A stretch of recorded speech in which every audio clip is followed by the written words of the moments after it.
Hello students, first of all a very very warm welcome to you guys. चलिए आज हम लोग अपना चैप्टर नंबर 4 रिवाइज करने वाले हैं। चैप्टर नंबर 4 जिसका नाम क्या है, share capital and debentures. But ये वीडियो में मैं सिर्फ और सिर्फ शेयर कैपिटल की ही बात करने वाला हूँ, ठीक है। चलिए आइए, डिबेंचर्स के लिए अलग से बना देंगे 15-20 मिनट्स का, वो वहाँ पर रिवाइज कर लेंगे। अब ये चैप्टर बहुत बड़ा है और बच्चे यूजुअली इसी चैप्टर में डिफिकल्टी फेस करते हैं कि सर इस चैप्टर को कैसे टैकल किया जाए, इस चैप्टर को कैसे टैकल किया जाए। तो मेरे पास एक सोल्यूशन अवेलेबल है। सोल्यूशन ये है कि इस चैप्टर का ऑर्डर ऑफ रिवीजन जो मैं करवाऊंगा, तुम अगर वो स्ट्रेटेजी फॉलो करो तो तुम इजीली इस चैप्टर को रिवाइज कर पाओगे, एकदम इजीली। मैं जैसे बोल रहा हूँ वैसे पढ़ते चलना, पूरा चैप्टर एकदम झटके से रिवाइज हो जाएगा। कोशिश करूंगा कि तुम्हारा कम से कम टाइम लो रिवाइज करवाने में। चलिए गाइस, तो सबसे पहले तो चैप्टर नंबर 4 किसकी बात करता है। देखो चैप्टर नंबर 3 में तुम लोग सीखते हो prospectus and allotment of securities. क्या सुनते हो तुम लोग?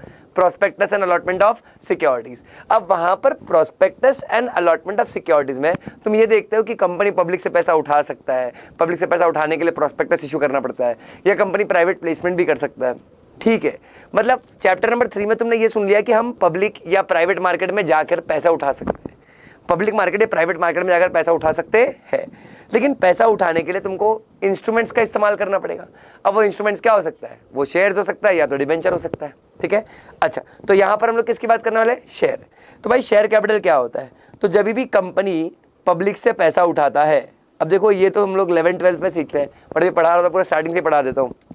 अगर कंपनी पब्लिक से पैसा उठा रहा है ना, लार्ज शेयर कैपिटल या entire capital of the company divided into smaller denomination, entire capital of the company divided into smaller denomination is called as nothing but what?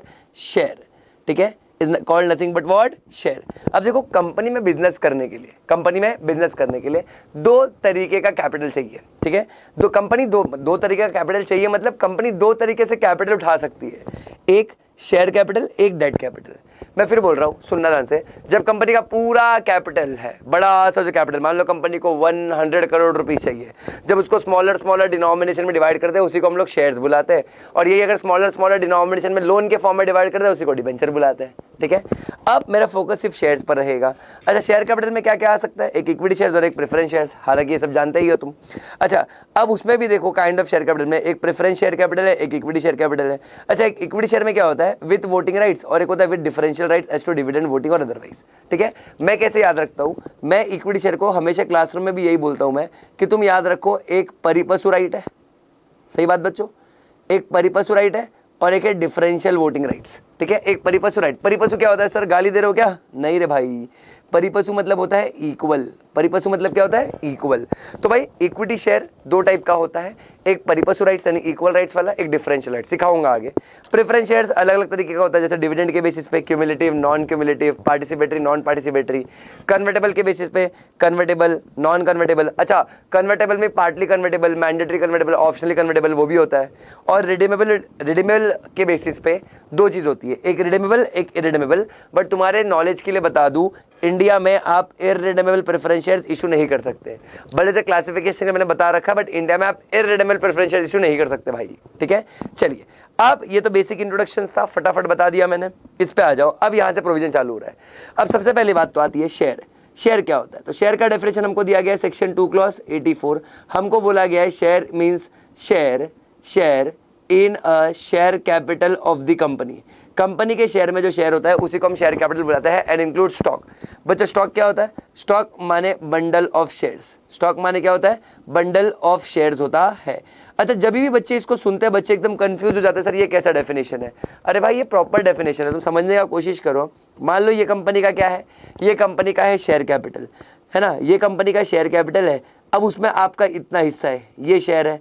तो भाई जो भी आपसे पूछेगा कि शेयर क्या होता है, तो share means share in the share capital of the company. तो जो कंपनी के पूरे बड़े से हिस्से में जो आपका हिस्सा है उसी को तो हिस्सा बुलाते हैं, करेक्ट। अच्छा, अब अगर मैं शेयर्स के बारे में थोड़ा सा चीज का बात करूं, थोड़ा नेचर ऑफ शेयर्स, फीचर क्या है शेयर्स का, तो भाई शेयर्स आपको राइट देता है to participate in the profits of the company. अच्छा, आप कंपनी के प्रॉफिट्स में पार्टिसिपेट कर सकते हो। आप कंपनी के प्रॉफिट में पार्टिसिपेट कैसे कर सकते हो? तो आपने डिविडेंड का नाम सुना होगा, ठीक है। फिर इंडिया में शेयर्स को सोगा के हिसाब से मूवेबल गुड्स बोला गया है। इनफैक्ट यही नहीं, सेक्शन 44 हम जब पढ़ेंगे, सेक्शन 44 में भी बोला गया है कि shares and debentures are transferable property. Shares and debentures are movable property, they can be transferred from one person to another. सिखाऊंगा, आगे आएगा। फिर बोलता है shares issued by the company have distinctive number, shares पर डिस्टिंक्टिव नंबर होता है, बिल्कुल ठीक है। Any amount raised by way of shares constitute share capital, और इसका एक और नाम है कॉमन स्टॉक, जो कंपनी का ओनरशिप बताता है, ठीक है। ये तो था शेयर्स के बारे में बेसिक इंट्रोडक्शन। कभी तुम लोग को एमसीक्यू में अगर छोटा मोटा टॉपिक आ गया तो तुमको मालूम होना चाहिए। लेकिन अभी मैंने तुम लोग को ऊपर बताया कि शेयर दो टाइप का होता है, एक होता है प्रेफरेंस शेयर्स, एक होता है इक्विटी शेयर्स। अब इक्विटी शेयर्स में भी दो टाइप होती है, एक होता है परिपशु राइट्स यानी इक्वल राइट्स, और एक होता है डिफरेंशियल वोटिंग राइट्स। तो एग्जाम में ना क्वेश्चन पूछते हैं कि बताइए डिफरेंशियल वोटिंग राइट्स इशू कैसे करते हैं, उसके कंडीशंस क्या है। तो हमें कंडीशंस मालूम होना चाहिए। तो सबसे पहले यहाँ पर फर्स्ट टॉपिक देख रहे हैं हम लोग, issue of shares with differential voting rights, ठीक है। Issue of shares with voting rights, differential voting rights, यानी कंपनी को अगर डीवीआर इशू करना है तो वो कैसे होता है, ध्यान देना। बोलता है if a company wants to issue DVR तो फुलफिल करना पड़ेगा फॉलोइंग कंडीशंस। डीवीआर के लिए सेक्शन 43 के साथ हम लोग रूल 4 भी पढ़ते हैं। देखो अब ये differential voting rights not exactly section 43, मतलब उसके प्रोवाइजो वगैरह एक्सप्लेनेशन वगैरह में दिया हुआ है, बट मैं 43 लिखता हूँ बच्चों के लिए। बच्चे सिर्फ 43 लिख दे और रूल 4 लिख दे, काम बन जाएगा, ठीक है। तो section 43 rule 4 of company share capital and debenture rule 2014, अगर आपको डिफरेंशियल वोटिंग राइट्स इशू करना है तो फर्स्ट पॉइंट बोलता है आपके आर्टिकल्स ऑफ एसोसिएशन में अथॉरिटी होनी चाहिए। एओए में लिखा होना चाहिए, आप डीवीआर इशू कर सकते हो, ठीक है, कर सकते हो। अगर एओए में नहीं लिखा है तो भाई आप पहले एओए को ऑल्टर कर दो स्पेशल रेजोल्यूशन पास करके, है ना, फिर आप डीवीआर इशू करने चले जाओ, ठीक है। अच्छा, डीवीआर इशू करने के लिए कंपनी को कौन सा रिजोल्यूशन लगेगा, ऑर्डिनरी रिजोल्यूशन लगता है। लेकिन अगर मेरी कंपनी लिस्टेड कंपनी है तो मेरी कंपनी रिजोल्यूशन पोस्टल बैलेट के थ्रू पास करेगा। पोस्टल बैलेट आप चैप्टर नंबर 7 में सीखते हो, जहां पर आपके घर पे नोटिस आता है या मेल पे नोटिस आता है, उधर पे आपको अप्रूवल देना होता है, ठीक है। फिर तो सबसे पहले क्या बोला है, एओए में अथॉरिटी होनी चाहिए। अथॉरिटी नहीं तो पहले एओए को ऑल्टर कर दीजिए, फिर आप ओआर पास कर दीजिए। फिर कंपनी कितना डीवीआर इशू कर सकता है, तो हमको बोला गया कंपनी डीवीआर इशू कर सकता है maximum 74% of total voting power, यानी कंपनी में जितना भी वोटिंग पावर है उसका मैक्सिमम डीवीआर 74% से ज्यादा नहीं हो सकता, ठीक है। फिर अगर आपको डीवीआर इशू करना है तो याद रखना आपका पिछले 3 फाइनेंशियल ईयर में फाइनेंशियल स्टेटमेंट्स और एनुअल रिटर्न के फाइलिंग में डिफॉल्ट नहीं होना चाहिए। अब आप क्योंकि रिवीजन लेक्चर देख रहे हो, आपको पता होना चाहिए कि फाइनेंशियल स्टेटमेंट आरओसी के पास फाइल होता है 137 के अंदर, एनुअल रिटर्न आरओसी के पास फाइल होता है 92 के अंदर। तो अगर पिछले 3 साल में आपने ये 2 सेक्शन का डिफॉल्ट किया तो आप डीवीआर इशू नहीं कर सकते, ठीक है। So no default in 137/92। फिर कंपनी ने किस में डिफॉल्ट नहीं किया है। अच्छा, कंपनी जब भी डीवीआर इशू करने जा रहा है तब कंपनी का एग्जिस्टिंग डिफॉल्ट नहीं होना चाहिए, यानी अगर कंपनी डिफरेंशियल वोटिंग राइट्स वाले शेयर्स इशू करने वाला है तो कंपनी का इसमें डिफॉल्ट नहीं होना चाहिए। सर किस में नहीं होना चाहिए, payment of declare dividend, repayment of mature deposit, redemption of preference share, redemption of debentures या payment of dividend on preference shares, ठीक है। या फिर बोला गया है repayment of term loan raise from schedule commercial bank और पब्लिक फाइनेंशियल इंस्टीट्यूशन और स्टेट लेवल फाइनेंशियल इंस्टीट्यूशन और शेड्यूल बैंक और crediting the amount in IEPF under section 125। समझ रहा है मैं क्या बोल रहा हूँ, इजी। तुम इसको ऐसे समझो, ये जो पॉइंट है ना, ये पॉइंट ये यहाँ तक था, एग्जिस्टिंग डिफॉल्ट के लिए यहाँ तक था। यहाँ पर बोला है ये पिछले 5 ईयर्स में नहीं होना चाहिए, ठीक है, इन लास्ट 5 ईयर्स। इसका मतलब क्या है, सुनना, इसका मतलब क्या है, पहले ये समझो।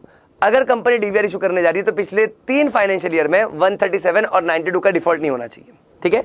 फिर बोलता है कि जब भी कंपनी डीवीआर इशू करने जा रही है at that point of time company ने dividend, deposit, debenture, preference shares का झोल नहीं किया है, ठीक है। अच्छा, फिर ये एक सेपरेट पॉइंट हो जाता है जहां पर बोला है कि कंपनी ने अगर शेड्यूल बैंक से लोन लिया था, शेड्यूल बैंक से क्या लिया था, लोन लिया था, या स्टेट लेवल फाइनेंशियल इंस्टीट्यूशन से लोन लिया था, या फिर आईपीएफ में पैसे डालने में डिफॉल्ट हो गया, तो अगर कंपनी ने ऐसा कुछ गड़बड़ किया है तो वो गड़बड़ ठीक करके 5 ईयर्स हो चुका है, ठीक है। 5 ईयर्स हो चुका है, कब से, जब से वो डिफॉल्ट को आपने सही कर दिया था।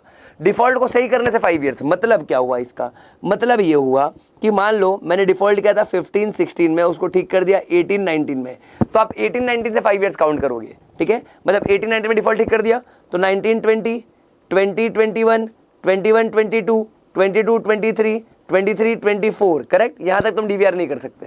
फिर 24-25 से डीवीआर कर सकते हो। तो मतलब मैं बोलता क्या हूं कि जिस साल आप डीवीआर कर रहे हो उसके 5 साल में डिफॉल्ट नहीं होना चाहिए, मतलब ठीक करके 5 साल एक्सपायर हो चुका है। आई रिपीट, ठीक करके 5 साल एक्सपायर हो चुका है, करेक्ट। और फिर लास्ट 3 ईयर्स में आप लोगों को बड़े बड़े अथॉरिटीज बड़े बड़े एक्ट के द्वारा पनिशमेंट नहीं लगी है, जैसे आरबीआई एक्ट के अंदर आप पनिशेबल नहीं हुए हो, सेबी एक्ट के अंदर पनिशेबल नहीं हुए हो, सकरा यानी सिक्योरिटीज कॉन्ट्रैक्ट रेगुलेशन एक्ट के अंदर पनिशेबल नहीं हुए हो, फेमा के अंदर पनिशेबल नहीं हुए हो, अगर ये सब आप ट्रैक रिकॉर्ड प्रूफ कर दोगे तो ही आप डीवीआर इशू कर सकते हो, अदरवाइज आप डीवीआर इशू नहीं कर सकते। बेसिकली गवर्नमेंट को ये बात जानना है कि अगर आप किसी इन्वेस्टर को डिफरेंशियल वोटिंग राइट्स यानी कम वोटिंग राइट देने वाले हो तो कोई ऐसा तो नहीं कि आप उसको एक्सप्लॉइट करोगे। अब आप एक्सप्लॉइट कब करोगे? जब आपका ट्रैक रिकॉर्ड रहा है एक्सप्लॉइट करने का, तो हमको आपका ट्रैक रिकॉर्ड देखना है कि आपका ट्रैक रिकॉर्ड क्लियर है कि नहीं। तो देखो याद रखना 5, 6, 7 बहुत इंपॉर्टेंट पॉइंट है। पिछले 3 साल में फाइनेंशियल स्टेटमेंट एनुअल डेटा का डिफॉल्ट नहीं होना चाहिए, फिर एग्जिस्टिंग डिफॉल्ट नहीं होना चाहिए dividend deposit debentures preference shares वगैरह में, फिर लोन वगैरह आईपीएफ में पैसा डालने में डिफॉल्ट नहीं होना चाहिए, और अगर हुआ होगा तो 5 इयर्स लैप्स हो चुका है। ये जो नोट है ना, ये जो तीन लाइन लिखी हुई है, ये सिर्फ एफ पॉइंट से कनेक्ट करती है, ठीक है। फिर 7 पॉइंट बोलता है कि पिछले 3 साल में बड़े बड़े अथॉरिटीज द्वारा पनिशमेंट नहीं लगी है, करेक्ट। अब इससे याद आया कुछ बातें और आपको पता होनी चाहिए, याद रखना। Company shall not convert it's existing equity shares with voting rights into equity share with differential voting rights. याद रखना कंपनी के जो नॉर्मल शेयर्स है, सुनो बच्चों, कंपनी के जो नॉर्मल शेयर्स है वो डीवीआर में कन्वर्ट नहीं हो सकते, ना ही डीवीआर नॉर्मल में कन्वर्ट हो सकते हैं। हाँ, तुम डीवीआर के अंदर ही अपना वोटिंग राइट चेंज करवा सकते हो, डीवीआर के अंदर ही वोटिंग राइट चेंज हो सकता है। सही सुना तुमने। मान लो मैंने ऐसा बोला था 1 शेयर 5 वोट्स है, ठीक है। अब मैं उसको क्या करना चाहता हूँ, 1 शेयर 10 वोट्स करना चाहता हूँ, ये कर सकता हूँ मैं, ठीक है। बट जो शेयर पर 1 शेयर 5 वोट, सॉरी यार गलत बोल दिया मैंने। हाँ, फॉर एग्जाम्पल 5 शेयर 1 वोट है, 5 शेयर पर 1 वोट है, करेक्ट। ये आपने डीवीआर इशू कर रखा था, तो मैं इसको क्या कर सकता हूँ, मैं 5 शेयर 1 वोट को मैं 10 शेयर 1 वोट कर सकता हूँ। तो मतलब डिफरेंशियल वोटिंग राइट्स में ही अंदर चेंज कर सकता हूँ, बट डिफरेंशियल वोटिंग राइट्स को मैं नॉर्मल शेयर्स में कन्वर्ट नहीं कर सकता, ये याद रखना, ठीक है। फिर इधर पे जो होल्डर होगा इक्विटी शेयर्स का, जिसके पास डिफरेंशियल वोटिंग राइट्स है, उसके पास वो सारे राइट्स हो गए जो एक नॉर्मल शेयर होल्डर के पास होते हैं, except with differential rights with which it has been issued, ठीक है। जैसे अगर आप डीवीआर होल्डर हो तो आपको भी बोनस मिलेगा, बोनस शेयर्स मिलेगा, राइट शेयर्स मिलेगा, डिविडेंड मिलेगा, सब कुछ मिलेगा। बट अगर उनको वोटिंग मिलेगा 1 शेयर 1 वोट, तो तुमको 1 शेयर 1 वोट वोटिंग मिलने वाला नहीं है। समझ रहा है मैं क्या बोल रहा हूँ? तुमको डिफरेंशियल वोटिंग मिलेगा, करेक्ट। अच्छा याद रखना डीवीआर होल्डर को अगर बोनस या राइट शेयर मिलेगा तो वो भी डिफरेंशियल वाला ही मिलेगा, वो इक्वल वाला कैसे मिलेगा भाई?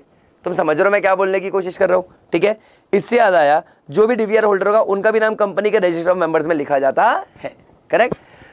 Register of members company maintain करती है MGT 1 में, ठीक है। अगर याद नहीं होगा, register of members company MGT 1 में मेंटेन करती है अंडर सेक्शन 88, उसमें भी डीवीआर होल्डर का नाम लिखा जाता है। क्लियर, इजी, सिंपल, डन, ठीक है।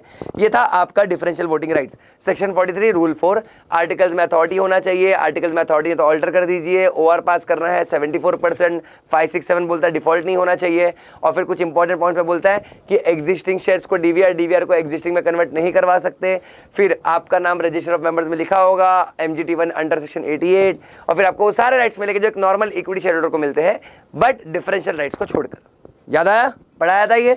अच्छा चलिए, तो हमको सिखाया गया है कि भाई शेयर्स 2 टाइप के होते हैं, एक इक्विटी और एक प्रेफरेंस। अब इक्विटी में तो हम लोगों ने सीख लिया कि डीवीआर कैसे इशू होता है। अब प्रेफरेंस शेयर सीखेंगे जिसके लिए सेक्शन है 55, ठीक है। प्रेफरेंस शेयर सेक्शन नंबर क्या है 55। कंडीशंस क्या है प्रेफरेंस शेयर्स? पहले 3 चीज देखो, अभी प्रेफरेंस शेयर्स क्या होता है वो बता के टाइम वेस्ट नहीं करूंगा, मैं सीधा यही बढ़ रहा हूँ आगे कि प्रेफरेंस शेयर्स को इशू करने के लिए कंडीशन क्या है, रिडीम करने के लिए कंडीशन क्या है, रिन्यू करने के लिए कंडीशन क्या है ना, ठीक है। तो अगर आपको एग्जाम में पूछते हैं कि प्रेफरेंस शेयर्स को इशू कैसे करना है, तो बोलना मालिक सबसे पहले तो आपको फॉलो करना पड़ेगा सेक्शन 55। सेक्शन 55 को तो फॉलो करना पड़ेगा, उसके बिना काम नहीं बनेगा। अब प्रेफरेंस शेयर्स को इशू करने के लिए पहले तो लिखा है, पहला पॉइंट ही देखो, पहला पॉइंट ही bang on, company can not issue irredeemable preference shares. India में इररिडेबल प्रेफरेंस शेयर इशू नहीं हो सकते, ठीक है। और अगर आपको प्रेफरेंस शेयर इशू करना है तो आर्टिकल्स ऑफ एसोसिएशन में क्या होना चाहिए, अथॉरिटी होना चाहिए, कंपनी एओए में अथॉरिटी होना चाहिए, कंपनी को एसआर पास करना पड़ेगा। और जब कंपनी प्रेफरेंस शेयर इशू करने जा रही है तो आपको देखना है कि कहीं कोई सबसिस्टिंग यानी एग्जिस्टिंग डिफॉल्ट तो नहीं है इन रिडम्पशन ऑफ प्रेफरेंस शेयर्स या repayment of dividend on preference shares. मतलब अगर आपने ऑलरेडी प्रेफरेंस शेयर्स इशू कर रखे हैं और ऑलरेडी उन प्रेफरेंस शेयर्स केस में डिफॉल्ट है, तो क्या आप नया प्रेफरेंस शेयर इशू कर सकते हो? The answer is no. पहले जो एग्जिस्टिंग डिफॉल्ट है उसको ठीक करिए, फिर हम आपको नया प्रेफरेंस शेयर इशू करने के लिए अलाउ करेंगे, अदरवाइज हम आपको प्रेफरेंस शेयर इशू करने के लिए अलाउ नहीं करेंगे। समझ रहा है? Easy, simple, done. फिर तुमको कोई पूछेगा कि मैक्सिमम कितने टाइम के लिए प्रेफरेंस शेयर इशू हो सकता है, तो ये तुमने अकाउंट्स में भी पढ़ा होगा। मैक्सिमम प्रेफरेंस शेयर जो इशू हो सकता है वो हो सकता है 20 ईयर्स के लिए, 20 ईयर से ज्यादा प्रेफरेंस शेयर इशू नहीं हो सकता। हाँ, लेकिन अगर आपकी कंपनी, ठीक है, यहाँ पर एक थोड़ा सा चेंज है, यहाँ नॉर्मल नहीं, for companies engaged in infrastructure projects आएगा, फॉर प्लीज इसको करेक्ट कर लेना, for companies engaged in infrastructure projects, ठीक है, प्लीज इसको करेक्ट कर। मैं कोशिश करूंगा जबकि ये फाइल तुमको मिलने से पहले, अपलोड होने से पहले ये मिस्टेक मैं करेक्ट कर दूं, लेकिन अगर नहीं भी करेक्ट हो पाई अगर, तो तुमको ये पता होना चाहिए कि ये for other companies engaged in infrastructure projects है, ठीक है। अब जो कंपनीज इंफ्रास्ट्रक्चर प्रोजेक्ट्स में है बच्चों, वो कंपनीज को 30 ईयर्स मिलता है, क्योंकि इंफ्रास्ट्रक्चर प्रोजेक्ट्स लंबे टाइम तक चलते हैं, रिटर्न्स भी लेट आता है और अमाउंट भी ज़्यादा इन्वॉल्व होता है, ठीक है। तो उनके लिए 20 की जगह कितना ईयर्स है, 30 ईयर्स तक कर सकते हैं वो कंपनी जो इंफ्रास्ट्रक्चर प्रोजेक्ट में इन्वॉल्व है। लेकिन इनके लिए भी कंडीशन है, कंडीशन ये है कि 21st ईयर ऑनवर्ड से आपको हर साल 10% रिडीम करना होता है प्रोपोर्शनेट बेसिस पे, मिनिमम 10% रिडीम करना है। जैसे अगर मैंने 100 करोड़ इशू किया 30 ईयर्स के लिए, तो 20 ईयर्स तक तो वो एज इट इज रह सकता है, बट 21st ईयर में मेरे को 10 करोड़ माइनस करना पड़ेगा। अब 21st ईयर में मैंने 10 करोड़ माइनस करे तो बैलेंस कितना बचा है, 90 करोड़। तो 22nd ईयर में इसका 10% 9 करोड़, कितना बचा, 81 करोड़। फिर 23rd ईयर में इसमें से 8.1 करोड़ माइनस करूंगा।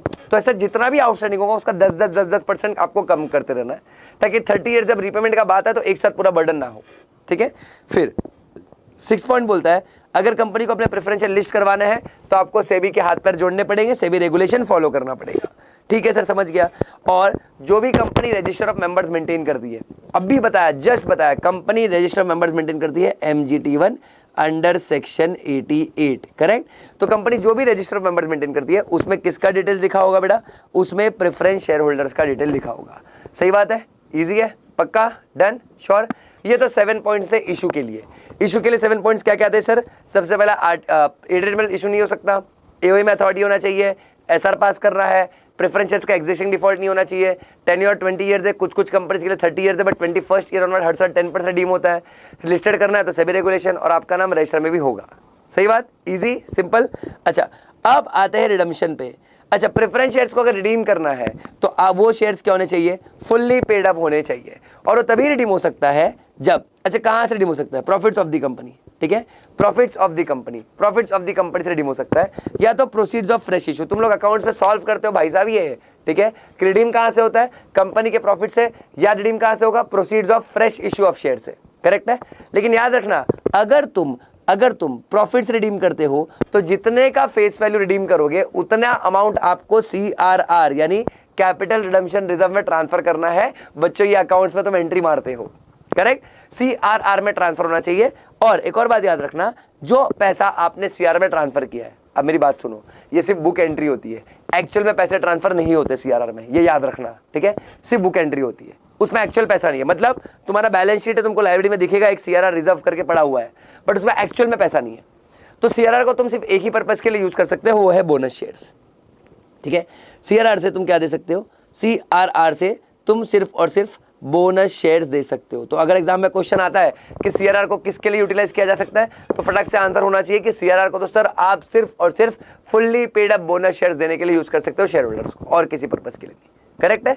अच्छा, अब इधर पे देखो एक नोट है, ये बहुत काम का नोट है, बोलता है अगर प्रेफरेंस शेयर्स रिडीम हो रहा है out of proceeds of fresh issue, यानी कंपनी ने क्या किया, पहले फ्रेश इशू ऑफ शेयर्स किया, उसके बाद जो पैसा है उससे रिडम्पशन किया, करेक्ट है, तो आपको CRR क्रिएट करने की जरूरत नहीं है। मतलब ये CRR तभी क्रिएट होता है जब कंपनी अपना प्रॉफिट्स यूटिलाइज कर रही है, अदरवाइज ये CRR क्रिएट होता नहीं है। समझा मैं क्या बोल रहा हूँ, इजी। तो सबसे पहले शेयर्स को रिडीम करना है तो फुल्ली पेड अप कर लो, पार्टली पेड अप रिडीम नहीं हो सकते हैं। फिर आप कहाँ से रिडीम कर सकते हो, तो प्रॉफिट से रिडीम कर सकते हो, या तो आप रिडीम कर सकते हो proceeds of fresh issue. But बच्चों, प्रॉफिट से रिडीम किया तो आपको CRR अकाउंट में पैसे ट्रांसफर करने पड़ेंगे, और वो account can be utilise only for paying fully paid up bonus shares, correct, easy, simple. अच्छा, कभी कभी क्या होता है, हम लोग प्रेफरेंस शेयर्स को प्रीमियम पे रिडीम करते हैं। मतलब अगर 100 रुपीज का फेस वैल्यू है, एग्जाम्पल है 100 रुपीज का फेस वैल्यू है प्रेफरेंस शेयर्स का, तो हम उसको रिडीम कर रहे हैं 150 पे। कितने पे रिडीम कर रहे हैं बेटा, 150 पे, करेक्ट। तो ये जो एक्स्ट्रा प्रीमियम ऑन रिडम्पशन, ये 50 रुपया जो प्रीमियम ऑन रिडम्पशन है, वो आप चाहो तो सिक्योरिटीज प्रीमियम से पे कर सकते हो। यानी एक premium account can be utilise to pay premium on redemption.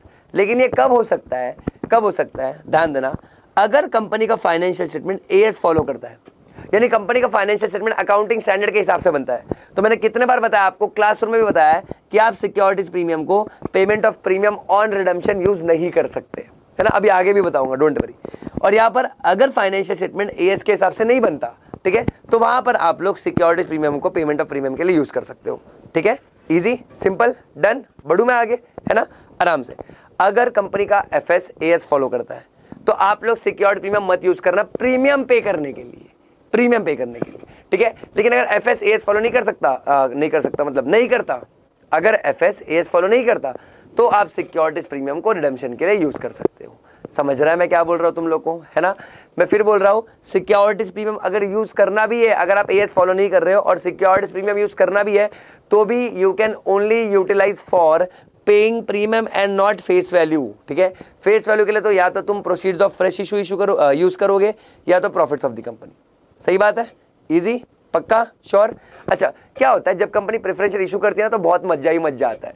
क्यों मजा ही मजा आता है सर? क्योंकि पैसा आता है ना बेटा, और जब भी पैसा आता है मजा आता है। लेकिन सजा कब होगा? जब रिडीम करना होता है। तो बहुत सारे केसेस में ऐसा हो सकता है कि कंपनी रिडीम करना चाहती है बट कंपनी के पास पैसे नहीं है। अगर कंपनी रिडीम करना चाहती है बच्चों और कंपनी के पास पैसे नहीं है, तो there is an option of renewal of preference shares. हम लोग प्रेफरेंस शेयर्स को रिन्यू भी कर सकते हैं। यानी हम प्रेफरेंस शेयर होल्डर्स को बुलाएंगे, बुला के बिठाएंगे, बोलेंगे बैठो बैठो, देखो पैसा तो है नहीं, पैसा तो है नहीं, इसको रिन्यू कर दे, एक्स्ट्रा टाइम दे दो हमको। सर रिन्यू क्यों कर रहे हैं? क्योंकि भाई मैक्सिमम पीरियड 20 ईयर्स है और इंफ्रा वाली कंपनी में 30 ईयर्स है। तो अगर टाइम खत्म होने आ गया तो फिर तो रिडीम करना ही पड़ेगा, तो इसे रिन्यू करवा लो फिर। ठीक है, देखो लिखा है when the company is not in a position to redeem preference shares, तो in case company is not able to redeem preference shares, it shall with the permission of shareholders holding 3/4 in value, 3/4 जितने का हमने issue किया उसका 3/4 in value अगर आपके पास है। ठीक है, एंड आप ट्राइब्यूनल का अप्रूवल ले लो। सिर्फ 3/4 का अप्रूवल लेना काफी नहीं है, उसके साथ साथ आपको ट्राइब्यूनल का अप्रूवल भी लेना पड़ेगा।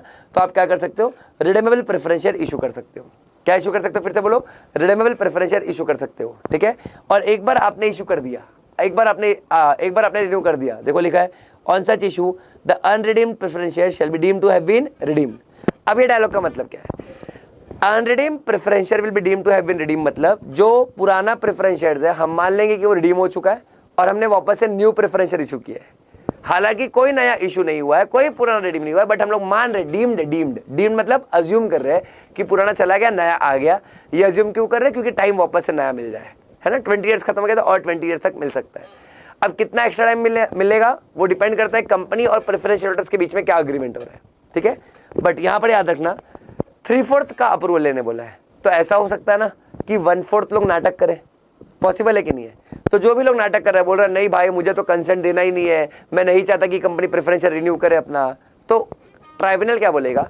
जो भी नाटक कर रहा है उनका पैसा वापस कर दो, एज सिंपल एज दैट। देखो लिखा है However, the tribunal will order for redemption of preference shares of preference shareholders who have not consented shall be redeemed immediately।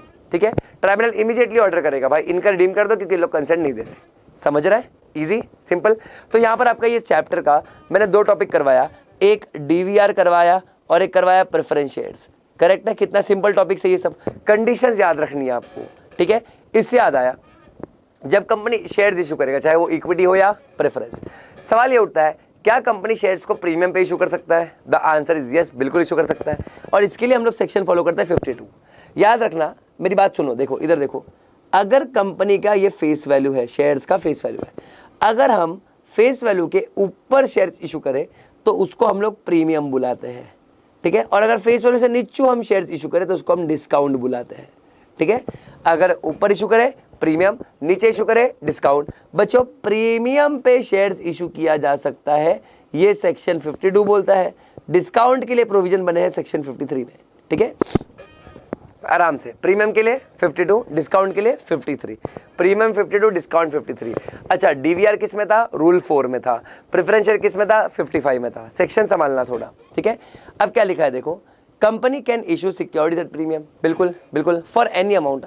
The secured premium shall be deposited in separate account called as securities premium account. बचपन से सीखते आ रहे हो, ये कोई नई बात नहीं बता रहा हूँ। ठीक है, अच्छा इससे याद आया, प्रीमियम का अमाउंट कितना होना चाहिए ये कंपनी के बोर्ड ऑफ डायरेक्टर्स पे डिपेंड होता है। सुना मैंने क्या बोला? प्रीमियम का अमाउंट कितना होना चाहिए ये कंपनी के बोर्ड ऑफ डायरेक्टर्स पे डिपेंड होता है ना। कितना भी, जितना कंपनी चार्ज करना चाहे कर सकता है, प्रोवाइडेड इन्वेस्टर रेडी है पे करने के लिए। ठीक है, फिर ये जो सिक्योरिटीज प्रीमियम है वो कंपनी के फ्री रिजर्व का पार्ट नहीं होता है, it is not a free reserve. ठीक है, इसके लिए आप सिक्योरिटीज प्रीमियम से डिविडेंड नहीं दे सकते, वो आपके कंपनी का प्रॉफिट नहीं है, ठीक है। फिर आप सिक्योरिटीज प्रीमियम को सिर्फ सिलेक्टेड पर्पस के लिए यूज कर सकते हो। अब कौन से पर्पस के लिए, तो ध्यान देना, नॉर्मल केस में आप सिक्योरिटी प्रीमियम को 5 पर्पस के लिए यूज कर सकते हो। एक, बोनस शेयर्स के लिए, फिर writing of pre incorporation expenses, ये फिक्टिशियस एसेट्स होता है कंपनी बनाने के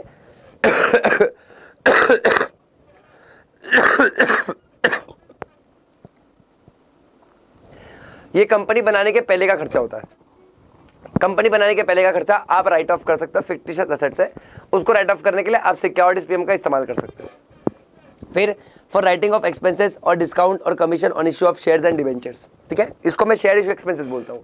शेयर इशू एक्सपेंसेस भी एक तरीके का फिक्टिशियस एसेट्स ही है, ये आपको एसेट साइड में दिखता है बट ये कंपनी को कोई इनकम नहीं देता, आप उसको भी राइट ऑफ करने के लिए सिक्योरिटीज प्रीमियम का इस्तेमाल कर सकते हो।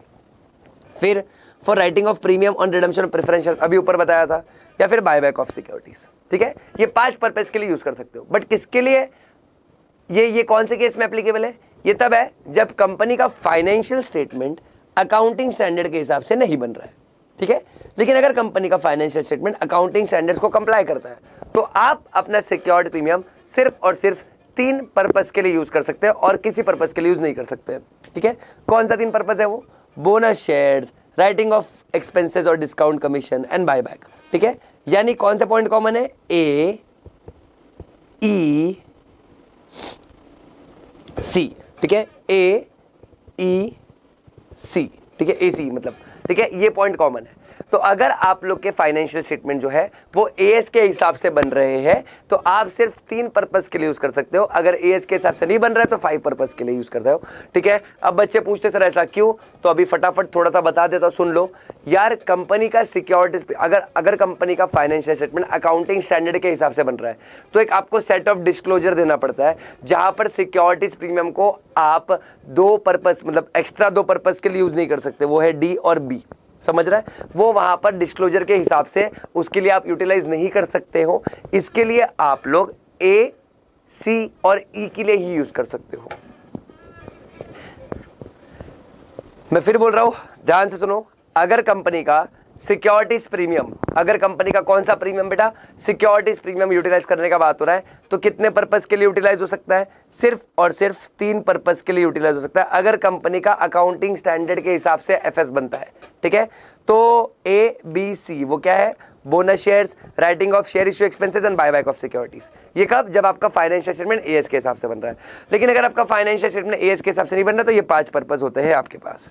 करेक्ट है, इजी है, सिंपल, डन, श्योर। अच्छा, अगर आप लोग ये 5 या ये 3 पर्पस जो भी सिचुएशन आप पर एप्लीकेबल है उसके अलावा अगर कंपनी का सिक्योरिटीज प्रीमियम यूटिलाइज करते हो तो हम ऐसा मान के चलेंगे कि वो रिडक्शन ऑफ शेयर कैपिटल है सेक्शन 66 का, जो कि आगे सिखाऊंगा, ठीक है। और अगर उसको रिडक्शन मान लिया तो आपको एनसीएलटी का भी अप्रूवल लग सकता है। एनसीएलटी मतलब national company law tribunal. Easy था, सिंपल। तो भाई देखो, सिक्योरिटीज प्रीमियम का यूटिलाइजेशन पे क्वेश्चन बनता है तो आपको देखना पड़ेगा कि भाई क्वेश्चन जो पूछा है वहां पर लिखा क्या है, कि क्या फाइनेंशियल स्टेटमेंट एएस को कंप्लाई कर रहे हैं या नहीं कर रहे हैं। अगर एएस को कंप्लाई कर रहे हैं तो 3 पर्पस, नहीं कर रहे हैं तो 5 पर्पस। इन पर्पस के अलावा यूज करते तो रिडक्शन बुलाया जाता है। ठीक है सर, समझ गया sir, okay fine sir, premium समझ गया। अब डिस्काउंट का क्या है, देखो डिस्काउंट के लिए सेक्शन 53 है और याद रखना आप कोई भाजी पाला खरीदने नहीं जा रहे हो, ठीक है। ये डिमार्ट नहीं है जहां पर आपको शॉपिंग करने मिलेगा डिस्काउंट में, ठीक है। तुम समझने की कोशिश करिए, आप शेयर्स खरीद रहे हो तो कंपनी अपने शेयर्स डिस्काउंट में इशू नहीं कर सकती, क्योंकि अगर डिस्काउंट में शेयर्स इशू करने के लिए अलाउ कर दिया तो तुम समझो फंस जाएंगे इन्वेस्टर्स, क्योंकि कंपनी डिस्काउंट दे दे के शेयर्स बेचेगा अपना और इन्वेस्टर्स बेवकूफ जैसे डिस्काउंट देखकर इन्वेस्ट करेंगे, जहां ज्यादा डिस्काउंट वहां इन्वेस्ट कर देंगे, वो कंपनी के फंडामेंटल्स नहीं देखेंगे, है ना। तो इसके लिए लॉ बोलता है देखो भाई, हम आपको शेयर्स डिस्काउंट में इशू करना अलाउ ही नहीं करेंगे, प्रोहिबिटेड है, प्रोहिबिटेड, ब्लैंकेट बैन प्रोहिबिशन, ठीक है। देखो लिखा है company shall not issue shares at discount, but again 2 exceptions है, ए और B. Sweat equity shares, sweat equity share जो सेक्शन 54 में होता है वो कंपनी डिस्काउंट में इशू कर सकती है, या फिर अगर कंपनी अपने शेयर्स इशू कर रही है क्रेडिटर्स को, कंपनी अपने शेयर्स किसको इशू कर रही है, क्रेडिटर्स को इशू कर रही है। क्यों, क्योंकि कंपनी का जो डेट है वो कन्वर्ट हो रहा है शेयर्स में, है ना। डेट किस में कन्वर्ट हो रहा है, शेयर्स में कन्वर्ट हो रहा है, किसके वजह से, तो स्टैट्यूटरी रिजोल्यूशन प्लान या डेट रिस्ट्रक्चरिंग स्कीम जो किसके गाइडलाइंस के हिसाब से बनी है, आरबीआई और बैंकिंग रेगुलेशन एक्ट के गाइडलाइंस के हिसाब से बनी है। इन शॉर्ट कंपनी अपने क्रेडिटर्स को डिस्काउंट में शेयर इशू कर सकता है। I repeat my sentence again, company अपने क्रेडिटर्स को डिस्काउंट में शेयर्स इशू कर सकता है अगर कंपनी डेट को इक्विटी में कन्वर्ट कर रहा है तो, है ना, सिंपल, अलाउड है। तुम लोग इंटरनल रिकंस्ट्रक्शन करते हो, अपने क्रेडिटर्स को डिस्काउंट में दे देते हो ना शेयर्स, कि भाई देखो तुम लोग ऐसा करते रहोगे, देखो ध्यान देना, डिस्काउंट में, मैं लॉजिक बताता हूँ, सुन लो अभी, ठीक है। मान लो शेयर का फेस वैल्यू है 10 रुपया, शेयर का फेस वैल्यू कितना है 10 रुपया, शेयर्स का फेस वैल्यू 10 रुपया है। अब मार्केट में उसका शेयर प्राइस चल रहा है 6 रुपए का, ठीक है, मार्केट प्राइस, हाँ शेयर्स का फेस वैल्यू 10 है, मार्केट प्राइस 6 रुपए चल रहा है। सोचो कंपनी ने कितना मेहनत वाला काम किया होगा। हाँ, अब मतलब कंपनी का बैंड बच चुका है, इसका मतलब ये होता है, ठीक है। अब कंपनी क्या कर रहा है, कंपनी के कुछ क्रेडिटर्स है, वो लोग अपना लोन का रिपेमेंट मांग रहे हैं, तो कंपनी बोला देखो भाई लोन का रिपेमेंट तो नहीं हो पाएगा, एक काम करो उसके बदले शेयर्स ले लो। तो अगर कंपनी उनको शेयर देगा तो शेयर्स का फेस वैल्यू 10 रुपये है। अब 10 रुपये में शेयर देगा तो क्रेडिटर्स पीटेंगे पकड़ के, क्रेडिटर बोलेंगे भाई मार्केट में तेरा शेयर 6 रुपये में चल रहा है, तू हमको 10 में दे रहा है, ये कहाँ का इंसाफ है। तो क्या कंपनी क्रेडिटर्स को डायरेक्टली शेयर्स 6 रुपये में दे सकता है? हाँ। क्या उससे कम में भी दे सकता है? हाँ, कोई दिक्कत नहीं है, डायरेक्टली 6 रुपये उससे कम में भी दे सकता है। यानी कंपनी यहाँ पर क्रेडिटर्स को शेयर्स किस में दे रहा है, डिस्काउंट में दे रहा है। और एक बात याद रखना, डिस्काउंट तभी होता है जब आप फेस वैल्यू के नीचे दे रहे हो शेयर्स। अगर आप फेस वैल्यू के नीचे दे रहे हो तो ही उसको डिस्काउंट माना जाता है, और वो प्रोहिबिटेड है, बस 2 ही केस में अलाउड है। कौन से केस में अलाउड है सर? वो अलाउड है स्वेट इक्विटी शेयर्स, या फिर अगर कंपनी अपना शेयर्स किसको दे रहा है, क्रेडिटर्स को, करेक्ट है। अच्छा, फिर if the shares being issued the discount then allotment will be void. और अगर आपने डिस्काउंट में शेयर इशू किया तो देखो आप पर पेनल्टी लगेगी। कितनी पेनल्टी लग सकती है भाई? जितना अमाउंट आपने रेज किया डिस्काउंट से, या फिर 5 lakh rupees which ever is less, और कंपनी को पूरा का पूरा पैसा रिफंड करना पड़ेगा at the rate of 12% per annum. समझ रहा है मैं क्या बोल रहा हूँ? लेकिन याद रखना, सेक्शन बोलता है company can not issue shares at discount. Shares को मना किया ना भाई, डिबेंचर्स तो डिस्काउंट में इशू हो सकते हैं, डिबेंचर डिस्काउंट में इशू हो सकते हैं, पहली चीज। दूसरा, कंपनी फोरफिटेड शेयर्स को भी डिस्काउंट में इशू कर सकता है, बिकॉज बेटा फोरफिटेड शेयर्स इशू नहीं होते, री इशू होते। सुन, दिमाग लगा रहे हो क्या? फोरफिटेड शेयर्स इशू नहीं होते भाई, वो क्या होते, री इशू होते।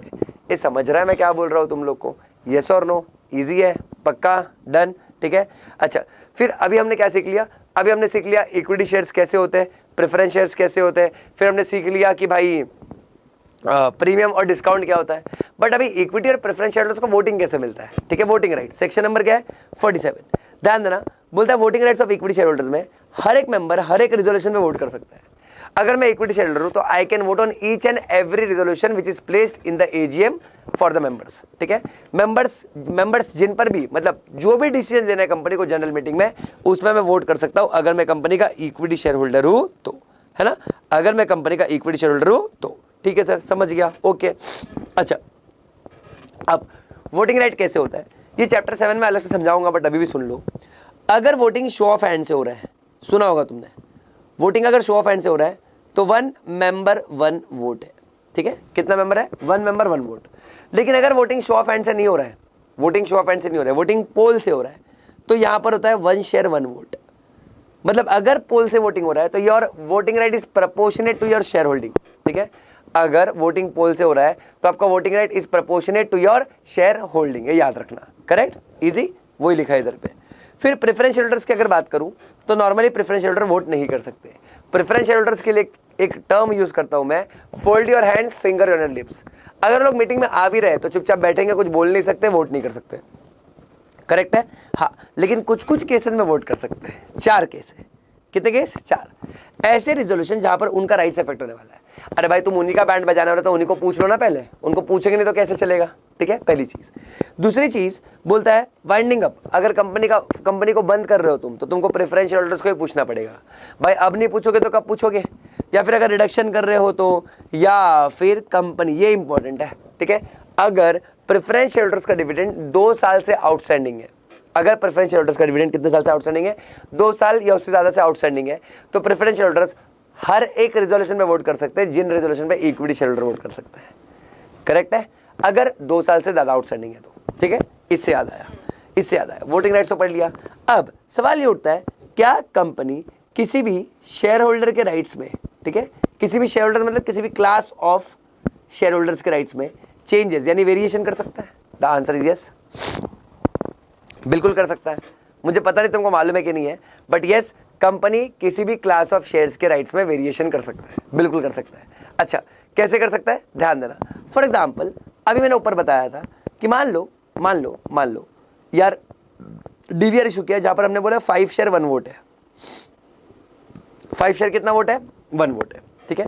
अब हम लोग को क्या बोलना है उनको कि सुन लो भाई, तुम लोग को हम 7 शेयर 1 वोट देने वाले हैं, ठीक है। 7 शेयर 1 वोट देने वाले हैं, या 10 शेयर 1 वोट देने वाले हैं, या 20 शेयर 1 वोट देने वाले हैं। तुमको समझ रहा है मैं क्या बोल रहा हूँ? क्या कंपनी ऐसा कर सकती है? हाँ। क्या कंपनी किसी भी particular class of share holders के राइट्स को चेंज कर सकती है? बिल्कुल चेंज कर सकती है। ये समझ रहा है मैं क्या बोल रहा हूँ? एक और चीज याद रखो, मान लो प्रेफरेंस शेयर होल्डर्स है जिनका प्रेफरेंस डिविडेंड है 10%, अब हम उसको 8% करना चाहते हैं, या मान लो 12%, कुछ भी करना चाहते हैं, तो क्या कंपनी किसी particular class of share holders के राइट्स को चेंज कर सकता है? हाँ, बिल्कुल कर सकता है, ठीक है। उसके लिए क्या करना पड़ेगा? उसके लिए 3/4 का अप्रूवल, उसी क्लास का, जिस क्लास का वेरिएशन हो रहा है उसी का 3/4 का अप्रूवल लेना पड़ेगा। याद रहेगा? Simple, done. फिर लॉ क्या बोलता है?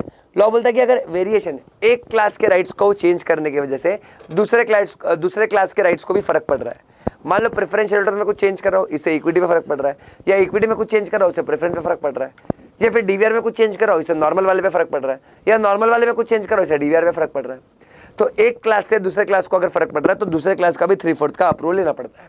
करेक्ट है। फिर ऐसा हो सकता है कि कुछ लोग कंसेंट ना दे, तो जो लोग कंसेंट ना दे वो लोग एटलीस्ट कितने परसेंट होने चाहिए? 10% ऑफ शेयर्स उनके पास होना चाहिए। 10% ऑफ शेयर्स इशूड उनके पास होना चाहिए, यानी 1/10 लोग होने चाहिए। वो लोग एनसीएलटी को एप्लीकेशन दे सकते हैं विद इन 21 डेज कि हम लोग कंसेंट वेरिएशन से खुश नहीं है। करेक्ट। फिर एनसीएलटी हियरिंग कंडक्ट करके अपना ऑर्डर पास करेगा, और एनसीएलटी जो भी ऑर्डर देगा वो सब पर एप्लीकेबल है। और एनसीएलटी का ऑर्डर 30 डेज के अंदर आपको इसके आरओसी के फाइल करना पड़ता है कि देखो एनसीएलटी ने हमको ऐसा बोला है। सही बात, इजी, सिंपल, डन। तो देखो अभी तक क्या क्या हो गया। अभी तक हम लोगों ने डीवीआर सीखा, प्रेफरेंस शेयर सीखा 55 में, फिर हम लोगों ने सीखा किस तरीके से आप लोग क्या करते हो, प्रीमियम या डिस्काउंट में शेयर इशू करते हो 52 53 में, ठीक है। फिर अभी वोटिंग राइट सीखा सेक्शन 47 में, वेरिएशन होता है सेक्शन 48 में। करेक्ट है, इजी, सिंपल, डन।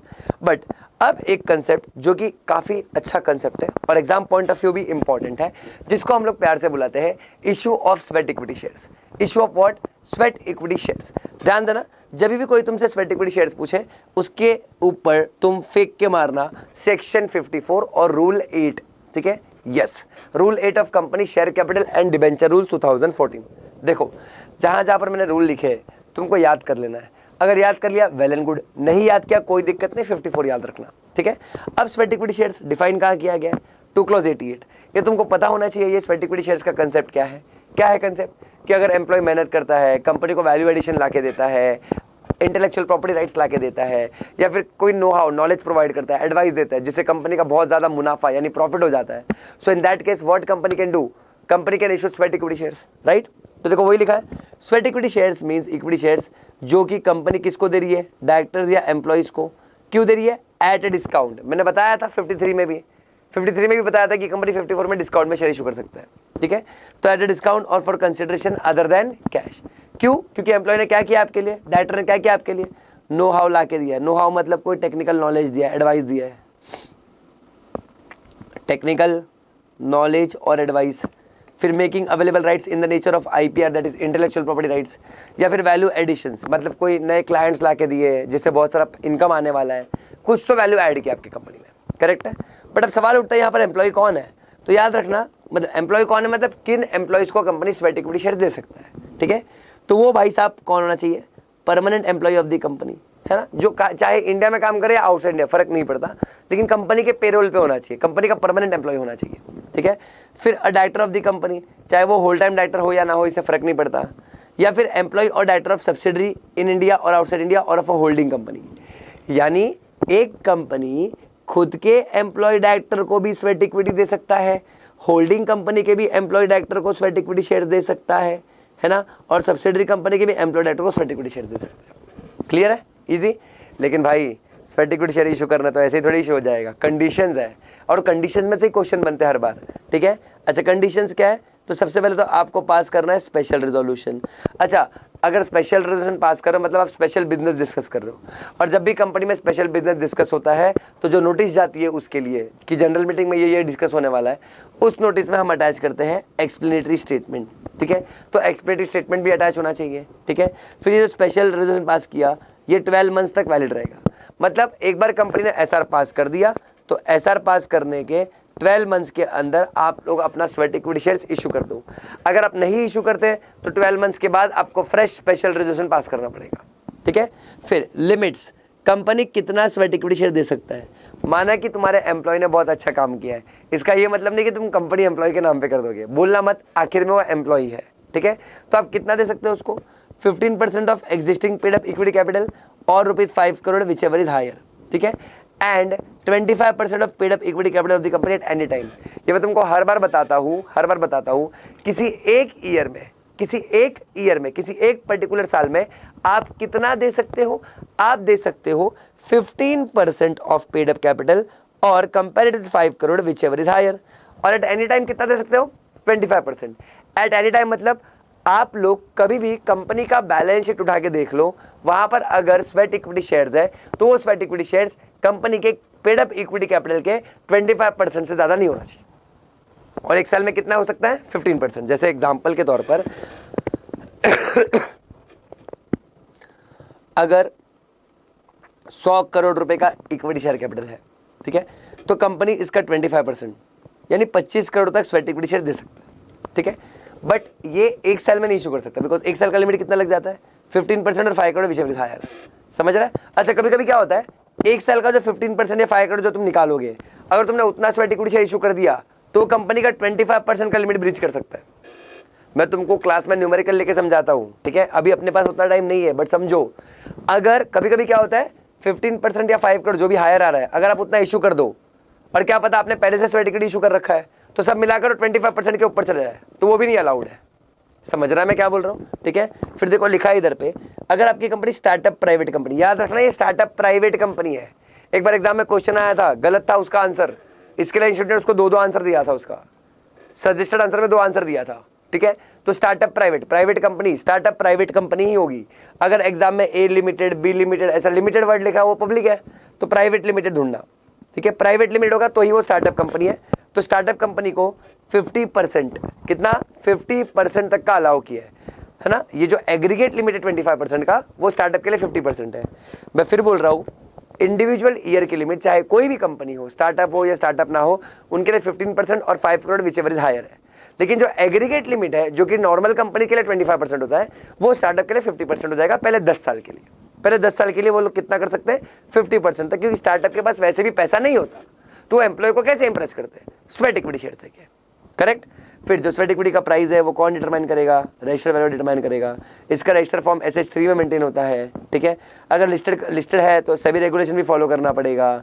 फिर जो स्वेट इक्विटी शेयर होल्डर है वो है तो शेयर होल्डर ही, तो लोग नॉर्मल इक्विटी शेयर होल्डर से परिपक्व यानी इक्वल रहते हैं। फिर स्वेट इक्विटी शेयर्स का लॉक इन पीरियड कितना है बेटा, 3 ईयर्स। ठीक है, स्वेट इक्विटी शेयर्स का लॉक इन पीरियड कितना है बेटा, 3 ईयर्स का लॉक इन पीरियड है स्वेट इक्विटी शेयर्स का। सही सुना तुमने, स्वेट इक्विटी शेयर्स का लॉक इन पीरियड 3 ईयर्स है। अब लॉ में सिर्फ 3 ईयर्स लिखा है, ना मिनिमम लिखा है ना मैक्सिमम लिखा है। अब इंस्टीट्यूट ने एक बार क्वेश्चन पूछा था कि कंपनी को लॉक इन पीरियड 5 ईयर्स रखना है, क्या रख सकता है, क्या लॉक इन 5 ईयर्स रखना क्या रख सकता है क्या। अब देखो लॉ में 3 ईयर्स लिखा है, इसका मतलब क्या है, इसका मतलब 3 साल तो होना चाहिए, तो 3 साल से कम नहीं चलेगा। करेक्ट है। तो टेक्निकली देखा जाए, अगर मैं 5 ईयर्स के लिए रख रहा हूं तो क्या मैं 3 साल कंप्लाई कर रहा हूं, द आंसर इज यस। अगर मैं 5 ईयर्स के लिए रख रहा हूं तो मैं 3 साल कंप्लाई कर रहा हूं, the answer is yes. But institute बोलता है नहीं, अगर लॉ में 3 ईयर्स लिखा है तो एग्जैक्ट 3 ईयर्स ही होना चाहिए, ना उससे एक दिन कम ना उससे एक दिन ज्यादा। करेक्ट। तो अगर हमको एग्जाम में आ जाता है क्वेश्चन, MCQ वगैरह में आ जाता है कि क्या कंपनी 3 ईयर्स से ज्यादा लॉक इन रख सकता है, द आंसर इज नो। क्या 3 ईयर्स से कम रख सकता है, the answer is no. Exact 3 years लिखना। ठीक है, हाँ, तुम ऐसा आंसर को अपने सपोर्ट कर सकते हो कि since lock in period of 5 years complies the basic requirement of 3 years as given in section 54, so therefore company may word use करना है, company may keep lock in period of 5 years। ऐसा answer लिख के decorate कर सकते हो तो marks मिल जाएगा। समझ रहा है, इजी सिंपल डन। फिर इधर पे ही अपने पास हो गया स्वेट इक्विटी। ठीक है, कितना इजी था। अब स्वेट इक्विटी खत्म होने के बाद अपने पास एक टॉपिक आता है जिसको हम लोग बुलाते हैं बोनस शेयर, सेक्शन 63। ये भी अच्छा क्वेश्चन है। ठीक है, ये भी अच्छा कंसेप्ट है, यहाँ से भी क्वेश्चन पूछता है। अब बोनस शेयर्स क्या होता है, तो कंपनी जब सरप्लस पैसा जमा कर लेती है, बहुत पैसा हो जाता है, तो अब कंपनी क्या करती है, कंपनी अपने एम्प्लॉयज को फ्री में शेयर्स बांट देती है। एम्प्लॉयज बोल रहा हूँ, शिट, कंपनी अपने एग्जिस्टिंग शेयर होल्डर्स को फ्री में शेयर्स दे देती है, उसी को हम लोग बोनस शेयर्स बुलाते हैं। क्या बुलाता है, फिर से बोलो, बोनस शेयर्स बुलाता है। अब बोनस शेयर्स के लिए क्या होना चाहिए, अथॉरिटी इन ए, आर्टिकल में लिखा होना चाहिए कि कंपनी बोनस शेयर इशू कर रही है, ठीक है। अच्छा मान लो आर्टिकल में नहीं लिखा है तो आप एसआर पास करके आर्टिकल्स को ऑल्टर कर दो, ठीक है। फिर बोनस शेयर्स कहाँ से दे सकते हो, free reserve, secured premium, capital redemption reserve. लेकिन याद रखना अगर company bonus shares revaluation reserve से देना चाहती है तो वो अलाउड नहीं है। रिवैल्यूएशन रिजर्व कंपनी का फ्री रिजर्व यानी प्रॉफिट नहीं होता है, याद रखना, ठीक है। फिर बोनस शेयर्स हमेशा फुल्ली पेड अप शेयर्स पे दिया जाता है। फिर bonus shares can not be given in place of या इंस्टेड ऑफ डिविडेंड। मतलब क्या है, मतलब कंपनी ने मान लो डिविडेंड डिक्लेयर किया 10 रुपया पर शेयर। कंपनी ने डिविडेंड कितना डिक्लेयर किया बेटा, 10 रुपया पर शेयर का डिविडेंड कंपनी ने डिक्लेयर किया, करेक्ट है, इजी, सिंपल, डन, इतना समझा। जब शेयर होल्डर डिविडेंड का पैसा लेना है तो कंपनी उनको बोनस शेयर दे रहा है, बोल रहा है ये लो बोनस शेयर रखो, कहाँ तुमको डिविडेंड चाहिए, ये लो बोनस शेयर में खुश रहो। क्या चलेगा ऐसा, द आंसर इज नो, नहीं चलेगा, ठीक है। पहली बात याद रखना ये। तो bonus share shall be issued on the recommendation of BOD. BOD बताता है कि बोनस शेयर इशू करना है कि नहीं करना है। बोनस शेयर इशू करने के लिए ओआर पास करना है और बोनस शेयर एक बार अनाउंस कर दिया तो तुम उसको विड्रॉ नहीं कर सकते। Once announce it can not be withdrawn, once announce it can not be withdrawn. अब अगर बोनस शेयर इशू करना है तो याद रखना company should not have made any default in payment of statutory dues of employees. जैसे मान लो एम्प्लॉइज का पीएफ कंट्रीब्यूशन जमा करना पड़ता है, ये एम्प्लॉइज का कुछ पीएफ कंट्रीब्यूशन वगैरह जमा करना है, या फिर मान लो ग्रेचुइटी जमा करना है, बोनस जमा करना है, आपने उसमें डिफॉल्ट कर रखा है तो आप बोनस शेयर इशू नहीं कर सकते, ठीक है। आप बोनस शेयर इशू कर रहे हो ये बोल के कि आपके पास बहुत पैसा है, इतना ही पैसा है तो आपके बोनस आपके जो एम्प्लॉइज का जो मैंडेटरी कंट्रीब्यूशन गवर्नमेंट के पास करना पड़ता है आप उसको क्यों आउटस्टैंडिंग रखे हो, तो गलत बात है, ठीक है। फिर 9 पॉइंट, कंपनी ने डिफॉल्ट नहीं किया इन पेमेंट ऑफ प्रिंसिपल और इंटरेस्ट इन फिक्स डिपॉजिट और डेट सिक्योरिटीज। ऑब्वियस ही बात है कंपनी ने अपने कर्जे में डिफॉल्ट नहीं किया होना चाहिए। बेटा तुम दिमाग लगाओ, अगर आप बोल रहे हो बहुत पैसा है और बोनस शेयर इशू करना है तो तुम्हारा एग्जिस्टिंग डिफॉल्ट क्यों है भाई, तुम डेट को पे करो फिर जाओ बोनस शेयर इशू करना है, सिंपल, इजी सेक्शन था। बहुत बार यहाँ से क्वेश्चन आया, चार पाँच मार्क्स का क्वेश्चन पूछते रहते हैं, तुमको पता होना चाहिए, ठीक है। इससे याद आया जैसे ही बोनस शेयर होता है हमारे पास क्या आ जाता है, further issue of share capital section 62। अब तुम देखो मैं तुमको वो सब चीज़ सिखा रहा हूँ जो तुमने अकाउंट्स में कहीं ना कहीं सीखी है, जैसे बोनस शेयर्स हो गया, प्रेफरेंस शेयर्स हो गया, उसका रिडम्पशन हो गया, प्रीमियम हो गया, डिस्काउंट तो तुम लोग सीखते नहीं बट ठीक है डिस्काउंट का प्रोविजन है, स्वेट इक्विटी शेयर्स इतना सुना था, समझ रहा है। अच्छा अब यहाँ पर 62 में हम लोग क्या सीखने वाले हैं, बोलता है further issue of share capital. Further issue मतलब पहले से आपने इशू कर रखा है अब और इशू कर रहे हो। अब जिसमें क्या आता है राइट इशू, ये भी अकाउंट्स में सीखा आपने। ईसॉप, अच्छा याद रखना स्वेट इक्विटी और ईसॉप अलग अलग है। सर क्या अलग है सर, स्पेलिंग अलग है क्या, अरे गधे सिर्फ स्पेलिंग अलग नहीं है पूरा कंसेप्ट भी अलग है, ठीक है। क्लास में डिफरेंशिएट भी कराता हूँ इसको मैं, ठीक है। ईसॉप और स्वेट इक्विटी में डिफरेंस ये है कि स्वेट इक्विटी आपको डिस्काउंट में भी दिया जा सकता है, ईसॉप कभी डिस्काउंट में नहीं दिया जाता, ठीक है। Sweat equity non cash consideration के लिए भी दिया जा सकता है, ईसॉप नहीं दिया जा सकता, ठीक है। अच्छा ईसॉप आपको मिलेगा पहले से ही, ठीक है। सुनना इसका मतलब क्या था, इसका मतलब ये कि स्वेट इक्विटी शेयर्स आपको तब मिलता है जब आपने खुद को प्रूफ कर दिया है, खुद को प्रूफ कर दिया है कि अरे आप जबरदस्त एम्प्लॉय हो, आपने कंपनी के लिए वैल्यू एडिशन कर दिया है, आईपीआर लेके आ गया है, नो हाउ यानी नॉलेज दे दिया है। बट ईसॉप में अब तक आपने किया नहीं है कुछ, इनफैक्ट कंपनी आपको ईसॉप यानी शेयर्स इसके लिए ही दे रही है ताकि आप कुछ करो। तो मैं एक डायलॉग यूज करता हूँ, स्वेट इक्विटी शेयर्स रिएक्टिव है। रिएक्टिव क्यों, क्योंकि आपने कुछ किया इसके लिए कंपनी ने रिएक्ट किया और आपको स्वेट इक्विटी दिया। बट ईसॉप प्रोएक्टिव है ना, प्रोएक्टिव क्यों, क्योंकि पहले से ही दे रहे ताकि आप मेहनत करो, आपको थोड़ा ओनर जैसा फीलिंग आए। अदरवाइज तुमको तो पता है कंपनी का एम्प्लॉय कैसा होता है ना, उसको तो टाइम पे लॉग आउट करना है, ऑब्वियस ही बात है, कोई भी एम्प्लॉय तो टाइम पे लॉग आउट करेगा। बट यही अगर उसके पास कंपनी के शेयर्स है और वो कंपनी के शेयर्स है और खुद को ओनर समझता है तो कंपनी पे वैसे ही मेहनत करेगा जैसे एक ओनर मेहनत करता है, ठीक है। फिर एक आता है प्रेफरेंशियल अलॉटमेंट, ठीक है। इन तीनों का सेक्शन क्या है, 62 1A 1B and 1C, correct है, 1A 1B 1C, correct, easy simple. अच्छा अब सबसे पहले राइट इशू करेंगे तो भाई जब भी कंपनी को अपना कैपिटल इंक्रीज करना है कंपनी सबसे पहला मौका देगा अपने एग्जिस्टिंग शेयर होल्डर्स को, प्रोपोर्शनल बेसिस पे शेयर इशू करेगा, उसी को राइट इशू बुलाते हैं, ठीक है। अब कंडीशंस क्या है, तो राइट इशू करने के लिए कंपनी प्रोस्पेक्टस इशू नहीं करता, राइट इशू करने के लिए इशू होता है letter of offer, letter of offer issue होता है, ठीक है। अब जो लेटर ऑफ ऑफर है ये दिया जाएगा, किसको दिया जाएगा, ये दिया जाएगा शेयर होल्डर्स को। देखो letter of offer need to be dispatched to all share holders at least 3 days before the opening of the issue. यानी जब भी राइट इशू का ऑफर ओपन होने वाला है कि जहां पर इन्वेस्टर आके सब्सक्राइब कर सकते हैं, उसके 3 दिन पहले से ही आपको लेटर ऑफ ऑफर इशू कर देना है, डिस्पैच कर देना। उनको पहुंचे कब पहुंचे ये लुकआउट नहीं है। लॉ में बोला 3 दिन पहले कंपनी को डिस्पैच कर देना अपने साइड से शेयर होल्डर्स को सर, ठीक है। अब ऑफर कितना दिन चालू रहेगा, तो 15 डेज से लेकर 30 डेज, 15 से 30 दिन ऑफर चालू रहता है। उसके बीच में आके कोई भी राइट इशू खरीद सकता है, ठीक है। बट अगर मेरी कंपनी प्राइवेट कंपनी है तो मेरा राइट इशू जो ऑफर पीरियड है वो 15 डेज से कम के लिए भी चालू रह सकता है, अगर 90% मेंबर अपना कंसेंट दे तो, ठीक है। समझो बात को। मेरी एक प्राइवेट कंपनी है, अब प्राइवेट कंपनी है जिसमें 5-7 मेंबर ही है। अब हम लोग 15 से 30 दिन लेके क्या करेंगे, हम बोल रहे हैं कि भाई 2 दिन में राइट इशू डन करो, तो कर सकते हैं हाँ, प्रोवाइडेड 90% मेंबर्स का कंसेंट मिल जाए, ठीक है। फिर राइट ऑफ रिनाउंसमेंट मिलता है, मतलब अगर आपको नहीं खरीदना तो आप किसी और को राइट ट्रांसफर भी कर सकते हो, बिल्कुल कोई दिक्कत नहीं है। बट अगर ना ही तुम खरीदते हो ना ही तुम उसको रिनाउंस करते हो, तो हम क्या मान लेंगे कि आपको शेयर्स नहीं खरीदना है कंपनी का, और फिर उसको कंपनी डिस्पोज कर देगी, मतलब किसी और को सेल कर देगी, बाहर वालों को सेल कर देगी, कुछ इस तरीके से जो कंपनी के राइट्स के अगेंस्ट ना हो, कंपनी के लिए डिसएडवांटेजियस ना हो, ठीक है। और ये जो सेक्शन है 62 is not applicable to Nidhi companies, ठीक है। सारी कंपनीज पर एप्लीकेबल है, जो further issue of share capital है सब पर एप्लीकेबल, बट निधि पे एप्लीकेबल नहीं है। सर क्यों सर, ये निधि इतना परेशान क्यों करता है सर, ये हर जगह क्यों आ जाता है मुंह उठा के।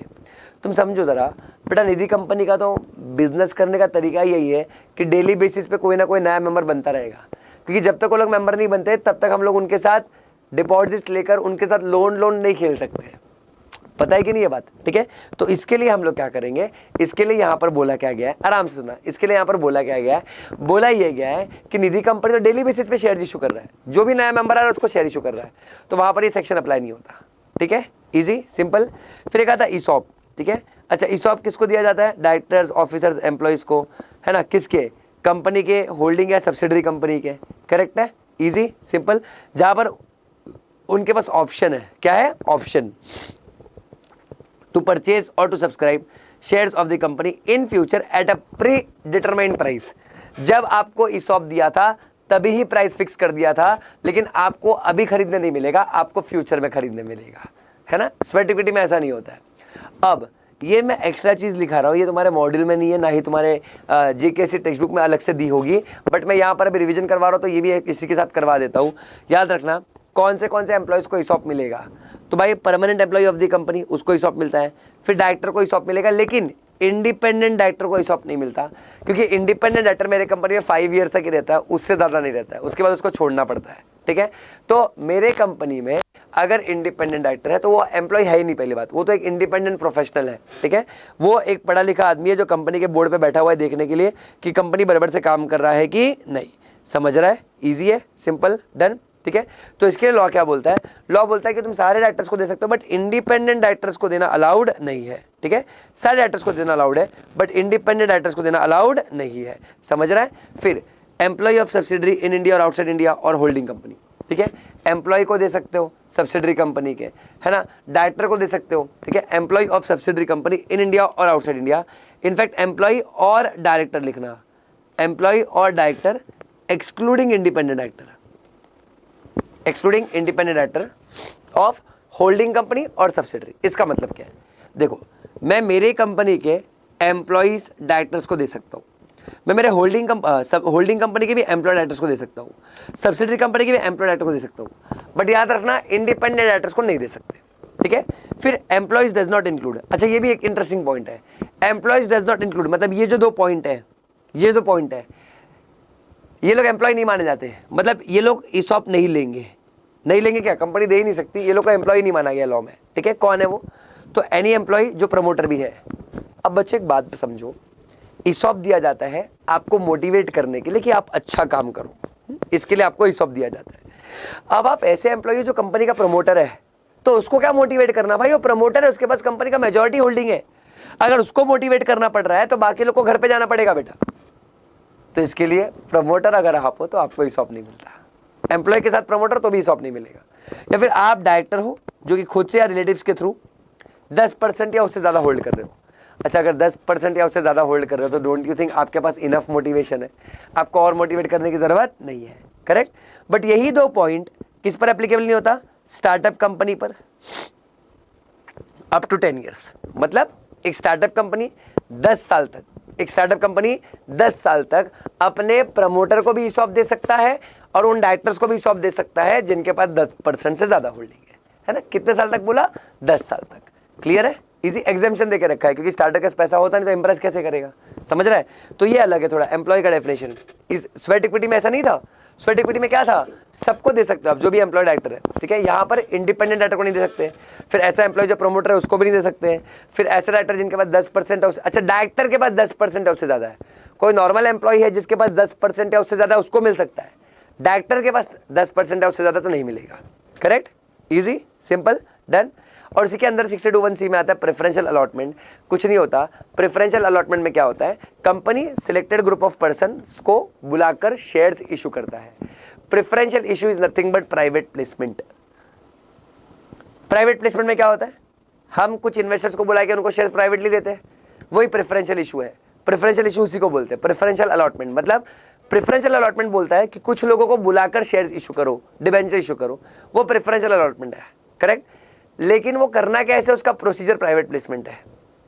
सुना मैंने क्या बोला? सुना क्या मैंने क्या बोला? प्रेफरेंशियल अलॉटमेंट मतलब क्या होता है? प्रेफरेंशियल अलॉटमेंट मतलब बोलता है कि कुछ लोगों को बुला के उनको सिक्योरिटीज दे दो। अब प्राइवेट प्लेसमेंट बोलता है वो कैसे देना है, उसका प्रोसीजर क्या है ना। Easy, simple, done. बढ़ू मैं आगे? श्योर है? ठीक है। इससे मुझे याद आया, ठीक है, इससे मुझे याद आया। इसके बाद मैं 67 नहीं, अभी 67 नहीं, अभी मैं बायबैक पढ़ाऊंगा तुमको, ठीक है। क्या पढ़ाऊंगा? बायबैक। अच्छा, अभी जस्ट क्या पढ़ा हमने पढ़ा further issue of share capital 62 में, ठीक है। अब हम लोग पहले क्या पढ़ने वाले? बायबैक पढ़ने वाले। अब बायबैक क्या है? अगेन इसका भी अकाउंटिंग किया है तुमने, अकाउंट्स है, ठीक है। जब भी कंपनी अपने खुद के शेयर्स परचेज कर लेती है और उसको डिस्ट्रॉय कर देती है, परचेज करके डिस्ट्रॉय करना होता है, पता है तुम लोग को, ये उसी को बायबैक बुलाते हैं। अब बायबैक करने के लिए कंडीशन क्या है? तो आपके आर्टिकल में लिखा होना चाहिए कि आप बायबैक कर सकते हो। अच्छा, मान लो अगर नहीं लिखा आर्टिकल में तो पहले आर्टिकल्स को ऑल्टर कर दो एसआर पास करके, है ना। अच्छा, बायबैक कितना कर सकते हो? So it depends. अगर आप अप टू 10% तक बायबैक कर रहे हो तो आपको बोर्ड रिजोल्यूशन पास करके ही काम हो जाएगा। लेकिन अगर आप 10% से ज्यादा but up to 25% of paid up share capital and free the buyback कर रहे हो तो आपको क्या पास करना पड़ेगा? बोर्ड रिजोल्यूशन तो लगेगा ही, उसके साथ साथ क्या लगेगा? Special resolution. तो ऐसा तब लगेगा जब आपका बायबैक 10% ज्यादा बट अप टू 25% तक है। क्लियर है? Easy, simple, done. और अगर मेरी कंपनी लिस्टेड कंपनी है तो मुझे किसका अप्रूवल लगेगा? शेयर होल्डर्स का लगेगा। किसके थ्रू लगेगा? पोस्टल बैलेट के थ्रू, ठीक है। याद रहेगा ये। तो सबसे पहला एओए में अथॉरिटी होना चाहिए, अथॉरिटी नहीं है तो ऑल्टर कर दो। फिर कितना बायबैक कर सकते हो? तो 10% बीआर से, और 10% के ऊपर है यानी 25% तक है तो बीआर प्लस एसआर, ठीक है। इसका मतलब ये हुआ कि 25% के ऊपर कंपनी बायबैक नहीं कर सकती है। करेक्ट? इजी। और ये किसका लिमिट निकाल रहे हो? Paid up share capital and free reserve. फिर कंपनी को अगर बायबैक करना है तो कहां से पैसा यूटिलाइज करेगी? तो फ्री रिजर्व से बायबैक कर सकती है, सिक्योरिटीज प्रीमियम अकाउंट से बायबैक कर सकती है, या तो फ्रेश इशू कर सकती है, ठीक है। Proceeds of any shares of other specified security, other को बॉक्स करिएगा, ठीक है। अदर स्पेसिफाइड सिक्योरिटी क्यों? समझो बात को, ठीक है। अदर स्पेसिफाइड सिक्योरिटी क्यों? थोड़ा दिमाग लगाओ। मान लो हम लोग इक्विटी शेयर बायबैक कर रहे हैं। अब इक्विटी शेयर बायबैक करने के लिए हम इक्विटी शेयर इशू कर रहे हैं। हाँ, इक्विटी शेयर इशू करके पैसा उठाया, अब इक्विटी को ही बायबैक कर रहे हैं। तो भाई जब तुमको बायबैक करना है तो तुम इशू क्यों कर रहे हो, और इशू करना है तो बायबैक क्यों कर रहे हो? तुमको समझ रहा है? तो सेम टाइम का सिक्योरिटी इशू करके बायबैक नहीं कर सकते। करेक्ट? इजी, सिंपल है ना। देखो लिखा भी है क्वांटम फॉर बायबैक अलग से कि बोर्ड ऑफ डायरेक्टर्स 10% तक कर सकते हैं, शेयर होल्डर्स 25% तक कर सकते हैं। बट याद रखना मेरे नंबर ऑफ शेयर्स, एक साल में कितने नंबर ऑफ शेयर्स बायबैक हो सकते हैं? तो 25%। In single financial year company can not buyback more than 25% of number of shares. Single financial year में more than 25% of number of shares buyback नहीं हो सकते। याद रहेगा ये? Simple, done. क्लास में न्यूमेरिकल बताता हूं, फटाफट उसको रेफर कर सकते हो तुम लोग। फिर और भी कंडीशंस क्या बायबैक के लिए? तो debt is to equity post buyback 2:1 होना चाहिए, सिक्योरिटीज फुल्ली पेड अप होना चाहिए। फिर कंपनी डिक्लेरेशन ऑफ सॉल्वेंसी देती है SH9 में, यानी कंपनी आरओसी को एक डिक्लेरेशन बना के देगा SH9 में, जिसको साइन किया जाएगा कंपनी के 2 डायरेक्टर के द्वारा, जिसमें से एक MD होना चाहिए। तो SH9 में 2 डायरेक्टर का साइन होगा, जिसमें से एक क्या होना चाहिए? MD होना चाहिए। और वहां पर साफ साफ लिखना है आपको, सर क्या लिखना है? कि आपकी कंपनी नेक्स्ट 1 ईयर में इंसॉल्वेंट नहीं होने वाली है। मतलब आपकी कंपनी बायबैक कर रही है, आपकी कंपनी में इतना पैसा है कि अगले 1 साल में तो वो अपने घुटने नहीं टेकेगी। समझ रहा है मैं क्या बोल रहा हूँ? इजी। नहीं तो पता चला बायबैक में इतना पैसा डाला, अगले दिन कंपनी रास्ते पे आ गया, it doesn't make any sense. समझ रहा है? तो डिक्लेरेशन ऑफ सॉल्वेंसी देना है। फिर बायबैक के लिए टाइम पीरियड कितना है? तो भाई देखो बायबैक चालू होगा 15 दिन से लेकर 30 दिन तक, ठीक है। और बायबैक 1 साल के अंदर कंप्लीट हो जाना चाहिए। ठीक है, मतलब कंपनी आपको ऑप्शन देगा कि आइए शेयर्स दीजिए, उसके बदले लीजिए पैसे। तो ये विंडो जो होगा वो विंडो 15 to 30 डेज के लिए खुला होगा। तो पीरियड ऑफ बायबैक कि आप ये पीरियड में अपने शेयर्स देकर बोल सकते हो कि मुझे मेरा पैसा वापस चाहिए। और बायबैक 1 साल के अंदर कंप्लीट होना चाहिए। जिस दिन से आपने बीआर पास किया, अगर 10% तक बायबैक है तो बीआर पास करते हो, और अगर 25% तक बायबैक है तो एसआर पास करते हो। तो जो भी बायबैक तुम करने वाले हो, जो भी रेजोल्यूशन पास किया है, उसके 1 साल के अंदर बायबैक हो जाना चाहिए। याद रखना, समझ रहा है? Easy, simple.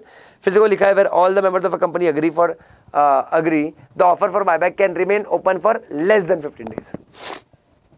यानी अगर कंपनी के 100% मेंबर अग्री कर लेते हैं कि भाई हम लोग क्या करेंगे, हम लोग को बायबैक के लिए 15 डेज से 30 डेज का टाइम नहीं चाहिए, 4-5 दिन में हो जाएगा, तो लोग 4-5 डेज का भी टाइम रख सकते हैं, बट इसके लिए सारे मेंबर्स को अग्री करना जरूरी है। करेक्ट। फिर सवाल ये होता है कि बायबैक के लिए मेथड क्या है? बहुत सिंपल, एग्जिस्टिंग शेयर होल्डर्स के साथ प्रोपोर्शनल बेसिस पे। मतलब हम बोलते हैं कि हम बायबैक करेंगे 1:2, मतलब जिनके पास 2 शेयर है उनका 1 शेयर बायबैक कर लेंगे। अब देखो बायबैक पे शेयर देना कंपलसरी नहीं होता है, आपको देना है तो दीजिए, नहीं देना तो मत दीजिए।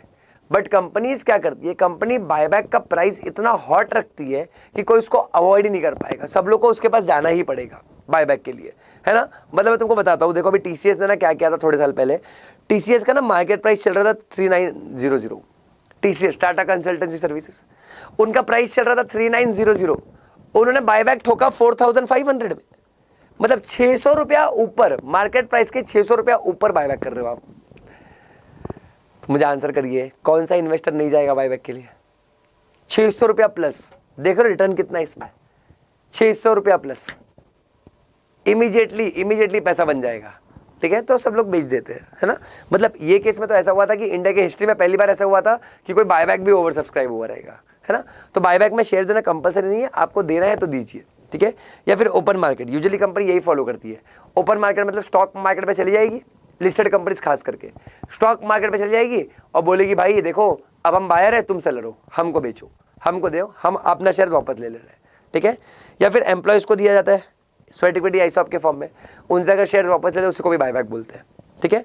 फिर जब भी बायबैक करोगे 7 डेज के अंदर आपको सिक्योरिटीज को डिस्ट्रॉय कर देना है। क्या कर देना है? डिस्ट्रॉय, खत्म कर देना है, एक्सटिंग्विश कर देना है, करेक्ट।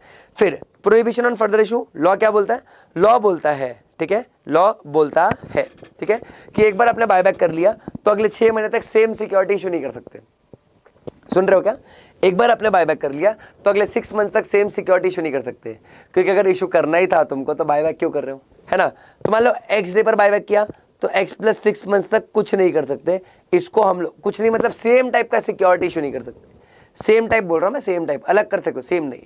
इसी को हम लोग कूलिंग पीरियड बोलते हैं, ठंडा लेने का। क्या लेने का बेटा? ठंडा लेने का। अच्छा, इससे याद आया, लेकिन अगर ये पीरियड के बीच में कोई बोनस इशू करना है, स्वेट इक्विटी करना है, ईसॉप करना है, या फिर डिबेंचर्स को या प्रेफरेंस शेयर्स को शेयर्स में कन्वर्ट करना है, या फिर आपको वारंट को शेयर्स में कन्वर्ट करना है, वो अलाउड है, ठीक है। तो यहाँ पर लिखा है ना, except by way of bonus issue.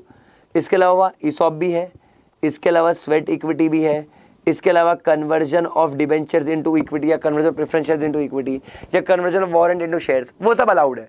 But कोई नया शेयर्स और इशू नहीं हो पाएगा। अब ये सब भी क्यों अलाउड है? देखो बोनस शेयर्स कंपनी पैसों के लिए नहीं करता, फ्री में कर रहा है, भला हो रहा है। Same goes with ESOP and sweat equity, employees के भले के लिए, तो वो ये 6 महीने के अंदर कर सकता है। मतलब एक्स डे पर इक्विटी शेयर बायबैक किया, अब next day ESOP, sweat equity या बोनस करना है, हाँ चलेगा, वो अलाउड है। या फिर डिबेंचर्स को कन्वर्ट करना है इक्विटी में। अच्छा, डिबेंचर्स को इक्विटी में कन्वर्ट करना है, मतलब डिबेंचर्स तो पहले इशू किए थे हमने बहुत पहले, अब उसका कन्वर्जन ये पीरियड के बीच में आ रहा है, तो क्या कर सकते हैं? The answer is yes. फिर 2 बायबैक के बीच में गैप कितना होना चाहिए? कम से कम 1 साल का गैप। अच्छा सुनो, ये लोग है ना कंफ्यूज करते हैं। आपको एग्जाम में क्वेश्चन बोलेंगे कि 2 बायबैक के बीच में 6 महीने का गैप होना चाहिए और कूलिंग पीरियड 1 साल का होना चाहिए। बच्चा 1 साल और 6 महीने देख के खुश होता है, बोलता है हाँ ऐसा ही होना चाहिए, और हाँ लिख के आ जाता है। The answer is no. अगर तुम ध्यान से सुनोगे, मैंने क्या पूछा था कि 2 बायबैक के बीच में गैप 6 महीना होना चाहिए और कूलिंग पीरियड 1 साल। मैंने उल्टा बोला, गैप 1 साल का होना चाहिए, कूलिंग पीरियड 6 महीना है, करेक्ट है। तो एक बार बायबैक कर लिया तो अगले 1 साल तक बायबैक नहीं कर सकते, रोज रोज बायबैक अलाउड नहीं है, ठीक है। फिर जब बायबैक कर लोगे, आप रजिस्टर मेंटेन करते हो SH10 में, फिर आप रिटर्न फाइल करते हो ROC के पास SH11 में अलॉन्ग विथ SH15 कि हमारा बायबैक सब सही से हो गया, देखो ये डिटेल्स है। और अगर आपने बायबैक का डिफॉल्ट कर दिया तो कंपनी पर पेनल्टी है 1 लाख से 3 लाख, ऑफिसर पर भी सेम 1 लाख से 3 लाख, करेक्ट है। ये जितना भी हमने पढ़ा, कंडीशंस, क्वांटम, कितने टाइम में सिक्योरिटी डिस्ट्रॉय करना है, ये सब everything, this all was given in section 68, ठीक है। अब यहाँ पर आता है transfer to CRR। Now what is CRR? Capital redemption reserve, ठीक है। अगर कंपनी बायबैक कर रहा है अपने प्रॉफिट्स में से, तो जितना भी बायबैक करेगा उसका फेस वैल्यू सीआरआर में डालना है। और सीआरआर किसके लिए यूज हो सकता है? Fully paid up bonus shares. Same preference shares में जैसे कहा था वैसा ही है, ठीक है। फिर कुछ केसेस में कंपनीज जो है, कुछ केसेस में कंपनी बायबैक नहीं कर सकता, ठीक है। कुछ केसेस में, सर कौन से केसेस है वो? कंपनी अपने सब्सिडरी कंपनी के थ्रू या इन्वेस्टमेंट कंपनी के थ्रू बायबैक नहीं कर सकता, समझ रहा है। ना ही कंपनी बायबैक कर सकता है अगर कंपनी ने डिफॉल्ट कर रखा है deposits, debenture, preference shares, dividend या लोन के रिपेमेंट में, ठीक है। कंपनी वहां पर भी बायबैक नहीं कर सकता है, ठीक है। या फिर ना ही कंपनी बायबैक कर सकता है अगर कंपनी डिफॉल्ट कर रखा है annual return, dividend declaration, financial statement या filing of financial statement with ROC. अगर इन सब जगह पर डिफॉल्ट कर रखा है ना, इन सब जगह पर क्या कर रखा है? डिफॉल्ट कर रखा है, तो आप लोग जो है वो बायबैक नहीं कर सकते। यानी बायबैक सिर्फ क्लीन रिकॉर्ड वाली कंपनी कर सकती है, डर्टी रिकॉर्ड वाली कंपनी नहीं कर सकती। समझ रहे हो मैं क्या बोल रहा हूँ? यस और नो? इजी है। लेकिन यहाँ पर एक ट्विस्ट है, यहाँ से एरो निकालना आप लोग, ठीक है। ये जो नोट लिखा है ये वाला एरो के लिए, ठीक है। ये वाला एरो बोलता है अगर तुमने ये इनमें से कोई भी डिफॉल्ट कर रखा है, ठीक है, और ये डिफॉल्ट को ठीक करके अगर 3 ईयर्स लैप्स हो चुका है, डिफॉल्ट ठीक कर दिया, 3 ईयर्स लैप्स हो चुका है, ठीक है, तो आप फिर बायबैक कर सकते हो, ठीक है। लेकिन ये जो है वो एग्जिस्टिंग डिफॉल्ट है, ठीक है। मतलब अगर मैं बायबैक करने जा रहा हूँ और मुझे मालूम पड़ा कि मेरा एनुअल रिटर्न पेंडिंग है या डिविडेंड डिक्लेरेशन पेंडिंग है, पेंडिंग मतलब मैंने उसमें कुछ नॉन कंप्लायंस किया है, फाइनेंशियल स्टेटमेंट बनाए नहीं मैंने ठीक से, आरओसी के फाइल नहीं किए, तो मैं बायबैक नहीं कर सकता। लेकिन अगर ये सब डिफॉल्ट है और उसको ठीक करके 3 साल हो चुके तो बायबैक कर सकते, कोई दिक्कत नहीं है, ठीक है। अच्छा, ये हो गया आपका बायबैक 68, 69, 70। ये भी अच्छा टॉपिक है और एग्जाम में पूछा जाता है, ठीक है। इसके अलावा एक और टॉपिक मिलता है हम लोग को जिसको हम लोग प्यार से बुलाते हैं reduction of share capital, section 66। अब पहली बात तुम लोग याद रखना, अपने दिमाग में बिठा लो एक चीज, ये जो बायबैक है और रिडक्शन है वो बहुत अलग अलग चीज है, ठीक है। कैसे समझना? बायबैक जो है पहले तो वो 68, 69, 70 सेक्शन का डिफरेंस होगी और रिडक्शन 66 है। अच्छा, अब मैं तुमको एक और चीज बताता हूं, बायबैक में आपके शेयर्स कम हो जाएंगे। जैसे फॉर एग्जांपल अगर कंपनी के पास 1 लाख शेयर्स इशूड थे, ठीक है, कंपनी ने 1 लाख शेयर इशू किए थे, मान लो कंपनी ने 1 लाख शेयर इशू किए थे, अब कंपनी ने बायबैक कर लिया, अब बायबैक कर लिया 20,000 शेयर्स का, तो अभी बचे कितने शेयर्स? बचे 80,000 शेयर, तो 20,000 शेयर्स कम हो गए। अब रिडक्शन में क्या होता है, 1 लाख शेयर्स थे 10 रुपए के, अब कंपनी ने क्या कर दिया, उसको 8 रुपए का कर दिया। तो जो 1 लाख शेयर्स थे 10 रुपए के, अब 1 लाख शेयर्स कितने के? 8 रुपए के, एग्जाम्पल है, ठीक है। तो जो 10 लाख का कैपिटल था वो कितने का कैपिटल हो चुका? अब 8 लाख का। समझा मैं क्या बोल रहा हूं? 10 लाख का कैपिटल अभी कितना हो चुका है? 8 लाख का। मतलब नंबर ऑफ शेयर्स उतना ही है, कंपनी ने अपना फेस वैल्यू कम कर दिया है, उसी को रिडक्शन बोलते हैं। एक सिंपल एग्जांपल देता हूं, अगर मैं बाल काटूं दैट इज रिडक्शन, अगर मैं पूरा टकला हो जाऊं वो बायबैक है। समझ रहे हैं? इजी। अच्छा, अब देखो इधर पे ना एक छोटा सा डिफरेंस बिटवीन है, अगर आप एनसीएलटी के अप्रूवल से कंपनी का कैपिटल कम करते हो तो उसको रिडक्शन माना जाता है, ठीक है। हाँ, अगर आप रिडक्शन कर रहे हो, ठीक है, देखो रिडक्शन मतलब आप कैपिटल कम कर रहे हो, और कैपिटल आप कम कर रहे हो इसका मतलब उसका इफेक्ट एसेट्स पर भी आने वाला है। अगर लायबिलिटी में से शेयर कैपिटल कम हो रहा है तो कहने से एसेट में भी तो उतना कम होगा ना, ठीक है। तो फिर आपको किसका अप्रूवल लेना पड़ता है? आपको एनसीएलटी का अप्रूवल लेना पड़ता है, ठीक है। लेकिन कभी कभी आप बिना एनसीएलटी के अप्रूवल के भी कर सकते हो, जैसे forfeiture of share, surrender of shares, buyback, redemption of preference shares, cancellation of shares, ठीक है। ये सब को हम लोग डिमिनिशन ऑफ शेयर कैपिटल बुलाते हैं, जहां पर एनसीएलटी का अप्रूवल नहीं लगता, ठीक है। अब अगर रिडक्शन करना है शेयर कैपिटल का, ये रिडक्शन का मैं सबसे सिंपल चीज बताता हूँ, आप लोग इंटरनल रिकंस्ट्रक्शन करते हो तो देखो उसके बाद आप बैलेंस शीट में लास्ट में एंड रिड्यूस लिखते हो कि नहीं लिखते हो, ठीक है। आप रिडक्शन करते हो और उसके बाद बैलेंस शीट में आप लोग क्या लिख देते हो बेटा? आप लोग बैलेंस शीट में एंड रिड्यूस्ड लिख देते हो, लिखते हो ना, लिखते हो कि नहीं लिखते हो, ठीक है, एंड रिड्यूस्ड, सही बात है, ठीक है। अच्छा, तो वही तो इंटरनल रिकंस्ट्रक्शन में कैपिटल रिडक्शन हो रहा है, ठीक है। जैसे मान लो अभी तुम लोग वहां पर क्या करते हो, 10 रुपए का शेयर है तो भाई बुलाओगे, बोलोगे सुनो आज से 10 नहीं, आज से 5 रुपए का शेयर है, तो ये क्या है? रिडक्शन। ये कंपनी ने अपना कैपिटल 50% से रिड्यूस कर दिया, ठीक है। तो रिडक्शन ऐसे ही होता है, 3 तरीके होते हैं रिडक्शन के, जो कि क्लासरूम में बताता हूँ, बट उसमें से एक तरीका बता दिया, जो इंटरनल रिकंस्ट्रक्शन में कर रहे हो तुम, उसी को रिडक्शन बुलाया जाता है, करेक्ट है ना। अब रिडक्शन करना तो सेक्शन 66 के प्रोविजन फॉलो करने पड़ेंगे, बाय डिफॉल्ट फॉलो करने पड़ेंगे, ऑप्शन ही नहीं है। तो अगर रिडक्शन करना है तो भाई आर्टिकल्स में अथॉरिटी होनी चाहिए, लिखा होना चाहिए कि कंपनी कर सकती है। अगर नहीं लिखा है तो पहले आर्टिकल्स को ऑल्टर कर दो एसआर पास करके, फिर रिडक्शन के लिए आपको कंपनी को क्या पास करना पड़ेगा? स्पेशल रेजोल्यूशन पास करना पड़ेगा। सिर्फ एसआर ही नहीं, एनसीएलटी का ऑर्डर भी लेना पड़ेगा। और ये रिडक्शन का कैपिटल जो है, रिडक्शन ऑफ कैपिटल का जो प्रोविजन है वो उन्हीं कंपनी पर एप्लीकेबल होता है जो कंपनी लिमिटेड बाय गारंटी और जिनके पास शेयर कैपिटल है, या फिर जो कंपनी में लिमिटेड बाय शेयर्स है। बच्चों अगर शेयर्स होगा तो ही तो रिडक्शन होगा ना, अगर शेयर्स ही नहीं है तो रिडक्शन कैसे होगा मालिक? समझ रहा है मैं क्या बोल रहा हूँ? ईजी है पक्का। और एक और पॉइंट याद रखना, कंपनी रिडक्शन ऑफ कैपिटल नहीं कर सकती अगर कंपनी ने डिपॉजिट्स का डिफॉल्ट कर रखा है। सुन रहे हो क्या? अगर कंपनी ने किसका डिफॉल्ट कर रखा है? डिपॉजिट्स का, तो company reduction of share capital नहीं कर सकती। समझ रहा है? इजी है पक्का, डन। बढ़ू मैं आगे? श्योर है? सिंपल है ना? अच्छा, क्यों? क्योंकि देखो, आप कंपनी का शेयर कैपिटल रिड्यूस ये बोल के करते हो कि आपके पास या तो बहुत पैसा है या तो आपके पास कुछ पैसा नहीं है। इंटरनल रिकंस्ट्रक्शन हो रहा है, ठीक है? तो अगर आप फॉर एग्जांपल अगर वो वाला केस है कि आपके पास बहुत पैसा है और इसके लिए आप कैपिटल को कम कर रहे हो, देखो एक तरीका ये भी होता है, चलो बता देता हूँ। मान लो 10 रुपये कंपनी ने शेयर्स लिया था आपसे, 10 रुपये का फेस वैल्यू का शेयर्स लिया था, बट कंपनी का काम 6 रुपये में ही हो गया। कंपनी को लगा था किसी प्रोजेक्ट के लिए 10 रुपये लगेगा, उनका काम 6 रुपये में ही हो गया, तो 4 रुपये आपको वापस कर देंगे। 4 रुपये वापस किया तो जो अब तक फेस वैल्यू 10 चल रहा था, फेस वैल्यू कितना हो गया? 6 रुपये हो गया। समझ रहा है? तो इससे क्या हुआ? कंपनी ने अपना कैपिटल 40% रिड्यूस कर दिया। अब अगर ऐसा सिचुएशन है और कंपनी बोल रही है कि भाई हम लोग बायबैक कर रहे हैं, हमारे पास बहुत पैसा है, बायबैक बोल रहा हूँ, शिट, हम लोग रिडक्शन कर रहे हैं, हमारे पास बहुत पैसा है। सो डोंट यू थिंक ऐसे सिचुएशन में अगर आपके पास इतना ही पैसा तो आपके डिपॉजिट्स आउटस्टैंडिंग क्यों है ना? तो अगर आपके डिपॉजिट्स आउटस्टैंडिंग है, जो चैप्टर 5 में पढ़ते हैं हम लोग, अगर आपने पब्लिक से पैसा ले रखा है, डिपॉजिट्स का, मेंबर से डिपॉजिट्स का पैसा ले रखा है, वो आउटस्टैंडिंग है, तो आप लोग यहाँ पर रिडक्शन नहीं कर सकते। करेक्ट? सिंपल, याद रहेगा? अच्छा, फिर अगर रिडक्शन करना है तो आपको किसका अप्रूवल लेना पड़ेगा? एनसीएलटी का अप्रूवल। तो उनको एप्लीकेशन देना पड़ेगा। अब जैसे ही आप एप्लीकेशन दे दोगे एनसीएलटी को, एनसीएलटी डिंडोरा पीटेगा। एनसीएलटी बताएगा सेंट्रल गवर्नमेंट को, आरओसी को, सेबी को, क्रेडिटर, सबको इनवाइट करेगा, बोलेगा आइए आइए आइए, बैठिए बैठिए, पूरा माहौल बनाते और सुनिए कि ये कंपनी जो है वो शेयर कैपिटल को क्या करने वाली है? ये कंपनी शेयर कैपिटल को रिड्यूस करने वाली है। करेक्ट है? Easy, simple. अब ये लोगों को अगर कोई ऑब्जेक्शन होगा कि कंपनी को रिड्यूस नहीं करना चाहिए, कुछ भी होगा जो, तो एनसीएलटी को एप्लीकेशन देना है विद इन 3 मंथ्स। ठीक है? एनसीएलटी को application with in how many months देना है? 3 मंथ्स देना है। समझ रहा है? ठीक है? अच्छा, अगर ये लोगों ने कोई रिप्रेजेंटेशन नहीं दिया विद इन 3 मंथ्स तो हम लोग मान लेंगे there is no objection. Correct है? फिर एनसीएलटी स्कीम कंफर्म करने के पहले will ensure, NCLT will make sure कि जो डेट और क्लेम है क्रेडिटर का वो डिस्चार्ज यानी पे हो चुका है, या उनको हमने सिक्योर कर दिया है, या उनका कंसेंट ले लिया है। दिख रहा है तुम लोग को मैं क्या बोलने की कोशिश कर रहा हूँ तुमको? यस और नो? इजी है पक्का।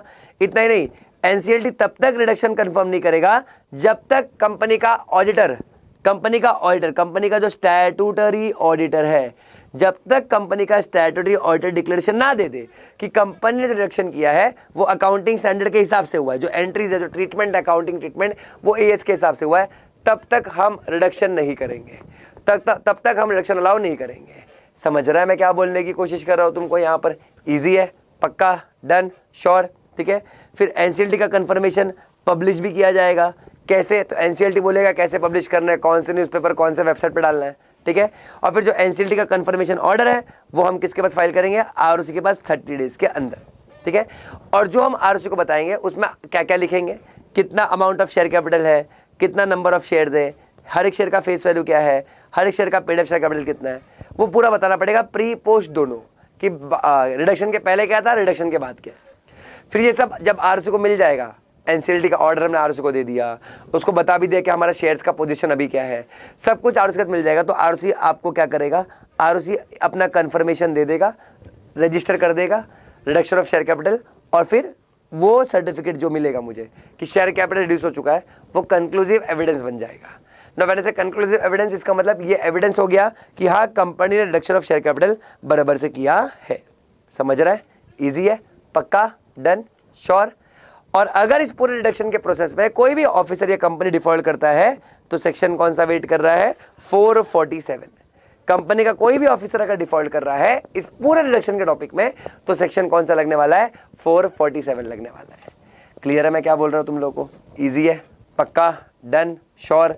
अच्छा, इससे याद आया, ये तो हमने रिडक्शन कर लिया, मैं फिर बोल रहा हूँ रिडक्शन और बायबैक सेम होता नहीं है। करेक्ट है? इजी, सिंपल, डन, है ना?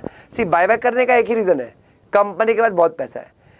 रिडक्शन करने का दोनों रीजन हो सकता है, बहुत पैसा या तो कुछ भी नहीं है, है ना? अच्छा, फिर रिडक्शन में एनसीएलटी का परमिशन लेना पड़ेगा क्योंकि नंबर ऑफ शेयर्स सेम ही है, आप बस अमाउंट कम कर रहे हो। बायबैक में एनसीएलटी का अप्रूवल लेने की जरूरत नहीं है, आप तो सीधा नंबर ऑफ शेयर्स ही खत्म कर रहे हो, ठीक है। अब यही सब जगह पे एक सेक्शन मिलता है हमें, सेक्शन नंबर 67, सेक्शन बस होने अभी 10 मिनट और है, ठीक है। सेक्शन 67 बोलता है रेस्ट्रिक्शन और परचेज बाय कंपनी और giving of loan by for purchase of it shares. यानी एक कंपनी खुद का शेयर्स खुद ही परचेज नहीं कर सकता भाई, कॉमन सेंस है ये तुमको मालूम होना चाहिए। एक कंपनी खुद ही खुद का शेयर्स परचेज कर सकता नहीं है। देखो लिखा है company can not bye its own shares, correct है, बट ये निधि कंपनी पर एप्लीकेबल नहीं होता। क्यों नहीं होता, सुनो। निधि कंपनी का जो मेंबर है, मेंबर बनने के लिए उनको कंपनी का शेयर खरीदना पड़ता है, लेकिन अगर वो कंपनी छोड़ के जा रहा है ना, अगर वो कंपनी छोड़ के जा रहा है, ठीक है, अगर वो कंपनी छोड़ के जा रहा है तो कंपनी क्या करता है, उससे शेयर्स वापस भी ले लेता है, ठीक है। तो निधि कंपनी खुद ही का शेयर्स खुद ही वापस ले रहा है, तो उनका बिजनेस ही ऐसे चलता है, उनका धंधा ही यही है, ठीक है। तो निधि कंपनी पर ही अप्लाई नहीं होता, उसके अलावा कोई भी कंपनी खुद का शेयर्स खुद परचेज नहीं कर सकती। अब आप बोलोगे सर क्या बात कर रहे हो सर, हमने बायबैक सीखा, बायबैक में कंपनी खुद का शेयर खुद परचेज करती है। तो बेटा बायबैक में कंपनी खुद का शेयर खुद परचेज करके उसको 7 डेज के अंदर डिस्ट्रॉय कर देती है। समझा मैं क्या बोल रहा हूं? यहां पर ऐसा बोल रहे कि कंपनी शेयर परचेज करके रख नहीं सकती, और अगर रख के डिस्ट्रॉय करना तो फिर 67 में क्या करो, 68 में जाओ, बायबैक है वो। समझ रहा है? नहीं तो क्या होगा, अगर कंपनी को खुद का शेयर खुद परचेज करने अलाउ कर दिया ना, तो कंपनी खुद का शेयर प्राइस खुद ही ऊपर नीचे करेगा बिना किसी का हेल्प का, खुद ही बैंड बजा देगा इन्वेस्टर्स का, तो ये अलाउड नहीं है ना। हाँ, एक जगह कंपनी अपना शेयर्स का जो है वो मतलब पैसा वैसा वापस ले सकती है जहां पर कंपनी डिडक्शन कर रही है 66 के हिसाब से। अदरवाइज कंपनी खुद का शेयर्स खुद परचेज नहीं कर सकती, ना ही कंपनी कोई लोन दे सकती है, गारंटी या कोई फाइनेंशियल हेल्प दे सकती है, ठीक है, खुद का शेयर्स परचेज करने के लिए या फिर होल्डिंग कंपनी का शेयर परचेज करने के लिए। ना ही खुद का शेयर, ना ही होल्डिंग कंपनी का। सब्सिडरी कंपनी का शेयर परचेज करने के लिए पैसा देना चलेगा, लेकिन खुद का या होल्डिंग कंपनी का शेयर परचेज करने के लिए पैसा नहीं दे सकते। याद आ रहा है कुछ बताया था ये? लेकिन इसके 3 एक्सेप्शंस है, ये वाले साइड के 3 एक्सेप्शंस क्या है? बोलता है अगर एक कंपनी, एक banking company ordinary course of business में लोन दे रही है, जैसे मैं एसबीआई के पास जाता हूँ, एसबीआई से पर्सनल लोन लेता हूँ 10 लाख का, और 10 लाख का एसबीआई का ही शेयर्स खरीद लेता हूँ, तो ये तो चलेगा ही ना, मतलब क्योंकि एसबीआई जब लोन दे रहा था उसको थोड़ी पता था कि मैं उनका शेयर्स खरीदने के लोन ले रहा हूँ। पता होता तो गलत होता, पता नहीं है ना। Ordinary course of business, SBI तो अपना रेगुलर काम कर रहा है लोन देने का, है ना। या फिर क्या कर रहा है, या फिर कंपनी मनी दे रहा है, पैसा दे रहा है, लोन दे रहा है एम्प्लॉय को, जो कि केएमपी या डायरेक्टर नहीं है, याद रखना डायरेक्टर या केएमपी नहीं होना चाहिए, उनको लोन दे रहा है। कितना लोन दे रहा है? Up to 6 months of their salary, up to 6 month of salary, ठीक है। मतलब उनका जितना भी सैलरी है, उनका 6 मंथ तक का सैलरी तक का हम लोन दे रहे हैं उनको। क्यों लोन दे रहे हैं उनको? ताकि वो जाए और कंपनी या होल्डिंग कंपनी का शेयर परचेज करे। अब बच्चा बोलता है सर जब एम्प्लॉयज को शेयर परचेज करने के लिए लोन दे रहे हैं, ठीक है, तो सीधा ईसॉप ही दे दो। ईसॉप नहीं देना है ना, सुनो मेरी बात।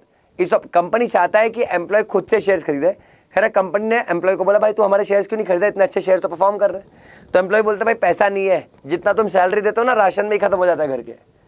तो कंपनी बोलता है डोंट वरी, हम तेरे को लोन देते, जा शेयर्स खरीद ले। अब वो लोन रिपे करना पड़ेगा। समझ रहा है मैं क्या बोल रहा हूँ? ठीक है, तो 6 मंथ तक का सैलरी का लोन दे सकते हैं, बट वो केएमपी या डायरेक्टर नहीं होना चाहिए। आई रिपीट, वो केएमपी या डायरेक्टर नहीं होना चाहिए। समझ रहा है मैं क्या बोलने की कोशिश कर रहा हूँ तुमको? यहाँ पर ईजी है, सिंपल, डन। और फिर बोलता है अगर कंपनी ईसॉप के लिए किसी को लोन दे रहा है, ईसॉप के लिए, ठीक है, क्या होता है, कंपनी ने ट्रस्ट बनाता है, एम्प्लॉय वेलफेयर ट्रस्ट, और ट्रस्ट को लोन देता है, और फिर वो ट्रस्ट उस लोन से शेयर्स खरीदती है एम्प्लॉयज़ के लिए। ऐसा होता है, ट्रस्ट लोन लेती है कंपनी से और शेयर्स खरीदती है एम्प्लॉय के लिए, तो वो भी अलाउड है।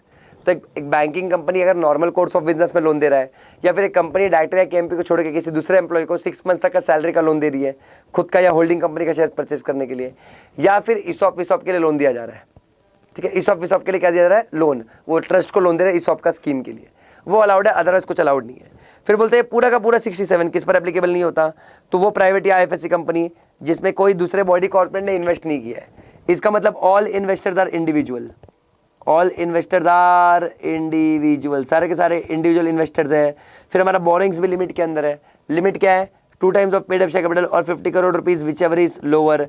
एंड हमारी कंपनी ने कभी भी बोरिंग्स या डेट के रिपेमेंट में डिफॉल्ट नहीं किया है, ठीक है। तो अगर ये 3 कंडीशन सेटिस्फाई कर दो तो आप गरीब कंपनी हो, गरीब प्राइवेट कंपनी या गरीब आईएफएससी कंपनी हो, तो आपको ये 67 पूरा अप्लाई नहीं होगा। मतलब आप जो करना चाहो करो, 67 आप पे अप्लाई नहीं होता। और अगर आपने 67 का नॉन कंप्लायंस कर दिया तो आपका पेनल्टी वेट कर रहा है, कंपनी पर 1 लाख से 25 लाख है, ऑफिसर पर कितना है 1 लाख से 25 लाख और 3 साल तक का जेल हो सकता है। और जज का मूड अच्छा रहेगा तो बोथ। क्लियर है, इजी, सिंपल, डन। बढ़ू मैं आगे, ठीक है। ये तो था 67, ये तो क्या था 67। इसके अलावा एक छोटा सा टॉपिक है जिसको ट्रांसफर ऑफ शेयर्स बुलाते हैं, ठीक है। क्या बुलाते हैं? ट्रांसफर ऑफ शेयर्स बुलाते हैं, ठीक है। अब तुम अगर ध्यान दोगे तो हमने अपना ऑलमोस्ट सारा सेक्शन कंप्लीट कर लिया है, बस कुछ मिसलिनियस बचे हैं। एक काम करता हूँ, पहले मिसलिनियस वाले खत्म कर देता हूँ, ठीक है। इधर पे देखो, बोलता है नंबरिंग ऑफ शेयर, सेक्शन 45 बोलता है हर एक कंपनी के शेयर सर्टिफिकेट पे एक डिस्टिंक्टिव नंबर होता है और ये तभी होता है जब शेयर आपके फिजिकल फॉर्म में है ना। फिर शेयर सर्टिफिकेट, क्या बोला? शेयर सर्टिफिकेट क्या बोला है? देखो, share certificate prima facie evidence है कि हाँ भाई आपके पास शेयर्स का ओनरशिप है। अब शेयर सर्टिफिकेट पे या तो कॉमन सील होता है, अगर कॉमन सेल नहीं है तो कौन साइन करेगा? 2 डायरेक्टर जिसमें से एक सीएस होना चाहिए। हाँ सही है, ठीक है। सॉरी, 2 डायरेक्टर एंड सीएस, ठीक है। 2 डायरेक्टर एंड सीएस अगर कंपनी में सीएस है तो। फिर शेयर सर्टिफिकेट फॉर्म SH1 में होता है। अच्छा, डुप्लीकेट शेयर सर्टिफिकेट आपको मिल सकता है अगर आप प्रूफ कर दो आपका डिस्ट्रॉय या लॉस हो चुका है या डिफेस म्यूटिलेटेड टॉन यानी फट गया है, खराब हो चुका है तो डुप्लीकेट मिलेगा, ठीक है। अच्छा, अगर आपकी कंपनी अनलिस्टेड कंपनी है तो डुप्लीकेट सर्टिफिकेट कितने डेज में मिलता है? 3 मंथ्स के अंदर। लिस्टेड है तो कितने में मिलेगा? 45 डेज के अंदर। अच्छा, डुप्लीकेट सर्टिफिकेट जो कंपनी इशू करेगी वो भी SH1 में इशू करेगी, बट कंपनी डुप्लीकेट सर्टिफिकेट जब इशू करती है तो उसका डिटेल्स मेंटेन करती है, रजिस्टर मेंटेन करती है SH2 में, ठीक है। और अगर आपने शेयर सर्टिफिकेट वगैरह का झोलझाल किया तो आपने गड़बड़ कर दी तो फाइन कितना लगेगा? तो minimum 5 times of face value जो कि 10 टाइम्स तक भी जा सकता है, ठीक है। और 10 crore whichever is higher. और अगर जो ऑफिसर इन डिफॉल्ट है उन पर से सेक्शन 447 यानी बेसिकली पेनल्टी फॉर फ्रॉड लग जाएगी। डन है ये? इजी। 45 और 46 था तो 43 आपका काइंड ऑफ शेयर्स बात करता है, 44 बोलता है शेयर्स मूवेबल प्रॉपर्टी है, 45 numbering of shares, 46 certificate of shares, 47 voting rights, 48 variation, समझ रहा है। इसके बाद 49 50 और 51 बोलता है। 49 क्या बोलता है? जब भी आप शेयर्स पर कॉल करोगे यूनिफॉर्म बेसिस पे करना।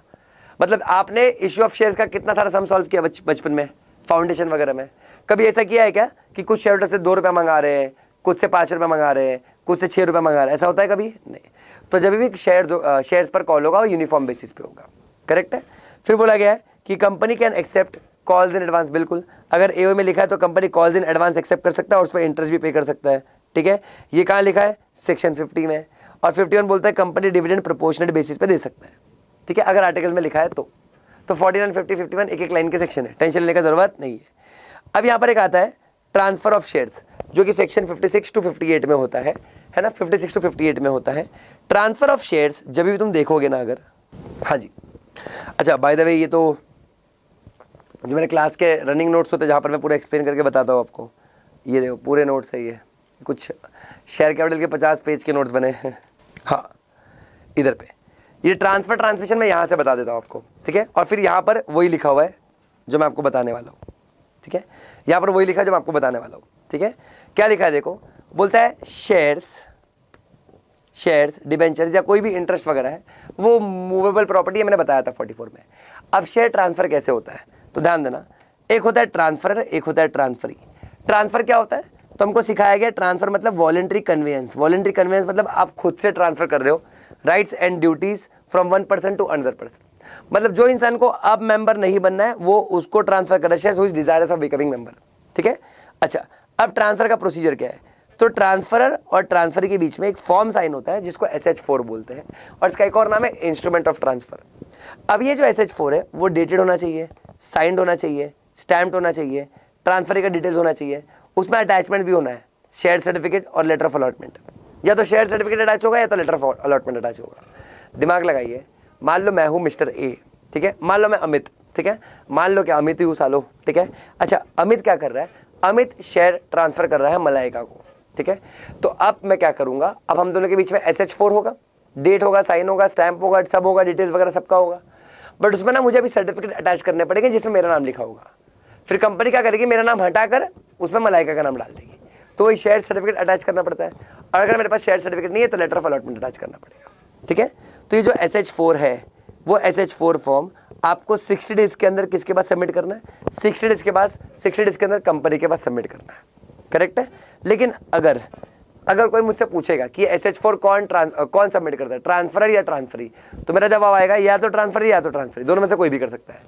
लेकिन अगर शेयर्स पार्टली पेड अप है और जो डिलीवरी कर रहा है SH4 जो डिलीवर कर रहा है कंपनी को, ट्रांसफर्ड है, तो कंपनी सीधा ट्रांसफर रजिस्टर नहीं करेगी। समझना, मैं मलाइका को partly paid up shares, fully paid up shares बोल के बेच रहा हूँ, उल्लू बनाने की कोशिश कर रहा हूँ, और कंपनी को जाके SH4 दे दिया। तो मलाइका को तो लग रहा है उसने शेयर्स पे पूरा पैसा भर दिया है, लेकिन कल कोई कंपनी मलाइका से कॉल करेगी, कॉल मनी मांगेगी, तो मलाइका प्रॉब्लम फंस जाएगी, कंपनी प्रॉब्लम फंस जाएगी। तो अगर पार्टली पेड अप शेयर्स का ट्रांसफर होता है और एप्लीकेशन देने वाला ट्रांसफरर है, बच्चों सुनना, अगर ट्रांसफर ही एप्लीकेशन दे रहा है तब तो कंपनी अज्यूम कर लेगा, उसको मालूम है पार्टली पेड अप है। लेकिन ट्रांसफरर दे रहा है तो कंपनी क्या करेगा, ट्रांसफर से नो ऑब्जेक्शन ले लेगा विद इन 2 वीक्स। अगर 2 वीक्स के अंदर नो ऑब्जेक्शन हुआ तो ही ट्रांसफर रजिस्टर होगा, अदरवाइज नहीं होगा। समझ रहा है मैं क्या बोल रहा हूँ? ईजी है, पक्का, डन, श्योर। फिर इधर पे बोला है कंपनी को जब भी एप्लीकेशन मिलेगा कंपनी या तो रजिस्टर कर देगा, अच्छा रजिस्टर कर देगा तो 1 महीने के अंदर सर्टिफिकेट इशू कर देगा, या तो कंपनी मना कर देगा। शेयर ट्रांसफर है मतलब मेरे नाम से मलाइका के नाम पर शेयर नहीं करेगा। तो अगर रिफ्यूज कर रहा है तो सेक्शन कौन सा आ जाएगा, 58 आ जाएगा। अब 58 में क्या बोला है, अगर प्राइवेट कंपनी है तो कंपनी को 30 डेज के अंदर रीजन कम्युनिकेट करना है। अगर रीजन कम्युनिकेट किया तो देखो मैंने कैसा बनाया है, एक्स डे पर आपने SH4 जमा किया था, 30 डेज में रीजन आया, आप रीजन से खुश नहीं हो तो उसके बाद आप 30 डेज में अपील कर सकते हो। तो 30 के बाद 30 मतलब एक्स से 60 हो जाएगा। बट मान लो कभी कभी एक कंपनी ने आपको रीजन कम्युनिकेट ही नहीं किया, रिफ्यूज कर दिया बट रीजन बताया नहीं, रिफ्यूज कर दिया बट रीजन नहीं बताया, तो आप लोग जिस दिन से SH4 डिपॉजिट किए थे उस दिन से ही 60 डेज के अंदर अपील कर सकते हो NCLT में। करेक्ट है? सेम इधर पे पब्लिक कंपनी में भी सेम है, 30 डेज के अंदर रिफ्यूजल का रीजन बताना पड़ता है।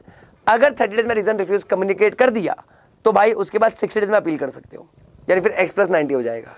अगर रीजन ऑफ रिफ्यूजल कम्युनिकेट नहीं किया गया है आपको तो आप सीधा फिर 90 डेज के अंदर अपील कर सकते हो। करेक्ट है? मतलब घुमा फिरा के 90 डेज, प्राइवेट में 60 और पब्लिक में 90 हो रहा है, लेकिन वहां पर 30+30 है, यहाँ पर 30+60 है। जहां पर रिप्लाई आता है वहां पर 30 के बाद से पीरियड चालू होता है, जहां पर रिप्लाई नहीं आता वहां पर X से पीरियड चालू होता है। याद आ रहा है कुछ? फिर NCLT के पास एप्लीकेशन जाएगा, NCLT हियरिंग कंडक्ट करेगा, अपॉर्चुनिटी ऑफ बीइंग हर्ड देगा। फिर NCLT या तो अपील को डिसमिस कर सकता है या तो NCLT ऑर्डर करेगा कि भाई चलिए ट्रांसफर को रजिस्टर करिए 10 डेज के अंदर। और अगर किसी को नुकसान हुआ है तो डैमेजेस भी पे करिए, कंपनी की वजह से किसी को नुकसान हुआ तो डैमेजेस भी पे करिए। समझ रहा है? Easy, simple, done. बहुत ही बढ़िया तरीके से लिखाया है ये, ठीक है? ट्रांसफर ट्रांसमिशन कभी डाउट नहीं आएगा पढ़ लोगे तो, ठीक है? अच्छा एक चीज बताना था लास्ट, ये जो ट्रांसफर ट्रांसमिशन है, ये जो ट्रांसफर ऑफ शेयर्स है बेसिकली, ये सिर्फ फिजिकल शेयर्स में आ रहा है ना? सिर्फ कौन से शेयर्स में आ रहा है? Physical shares. इलेक्ट्रॉनिक शेयर्स के तो ट्रांसफर डीमैट में होते हैं, है ना? ये फिजिकल शेयर्स में, वही पूरा यहाँ पर लिखा हुआ है, दिख रहा है तुम लोग? वो चार्ट बनाया हुआ है, रिफ्यूज किया तो क्या होगा, एवरीथिंग डन है ये, सिंपल, पक्का। तो तुम ऑब्जर्व करो, मैंने तुमको यहाँ पर इस पूरे 20 पेजेस 1.5 आवर के सेशन में तुमको मैंने पूरा 43 से 70 रिवाइज करवा दिया, जो कि आपके पूरे सिलेबस का, पूरे लॉ के सिलेबस का इंटर के सेकंड सबसे बड़ा चैप्टर है। फर्स्ट सबसे बड़ा चैप्टर तो मैनेजमेंट एंड एडमिनिस्ट्रेशन है, ये सेकंड सबसे बड़ा चैप्टर है। क्लियर है? इजी। आई होप ये वीडियो तुमको हेल्प करेगा, अच्छे से रिवाइज कर लेना। मिलते हैं नेक्स्ट चैप्टर में, तब तक के लिए बाय बाय।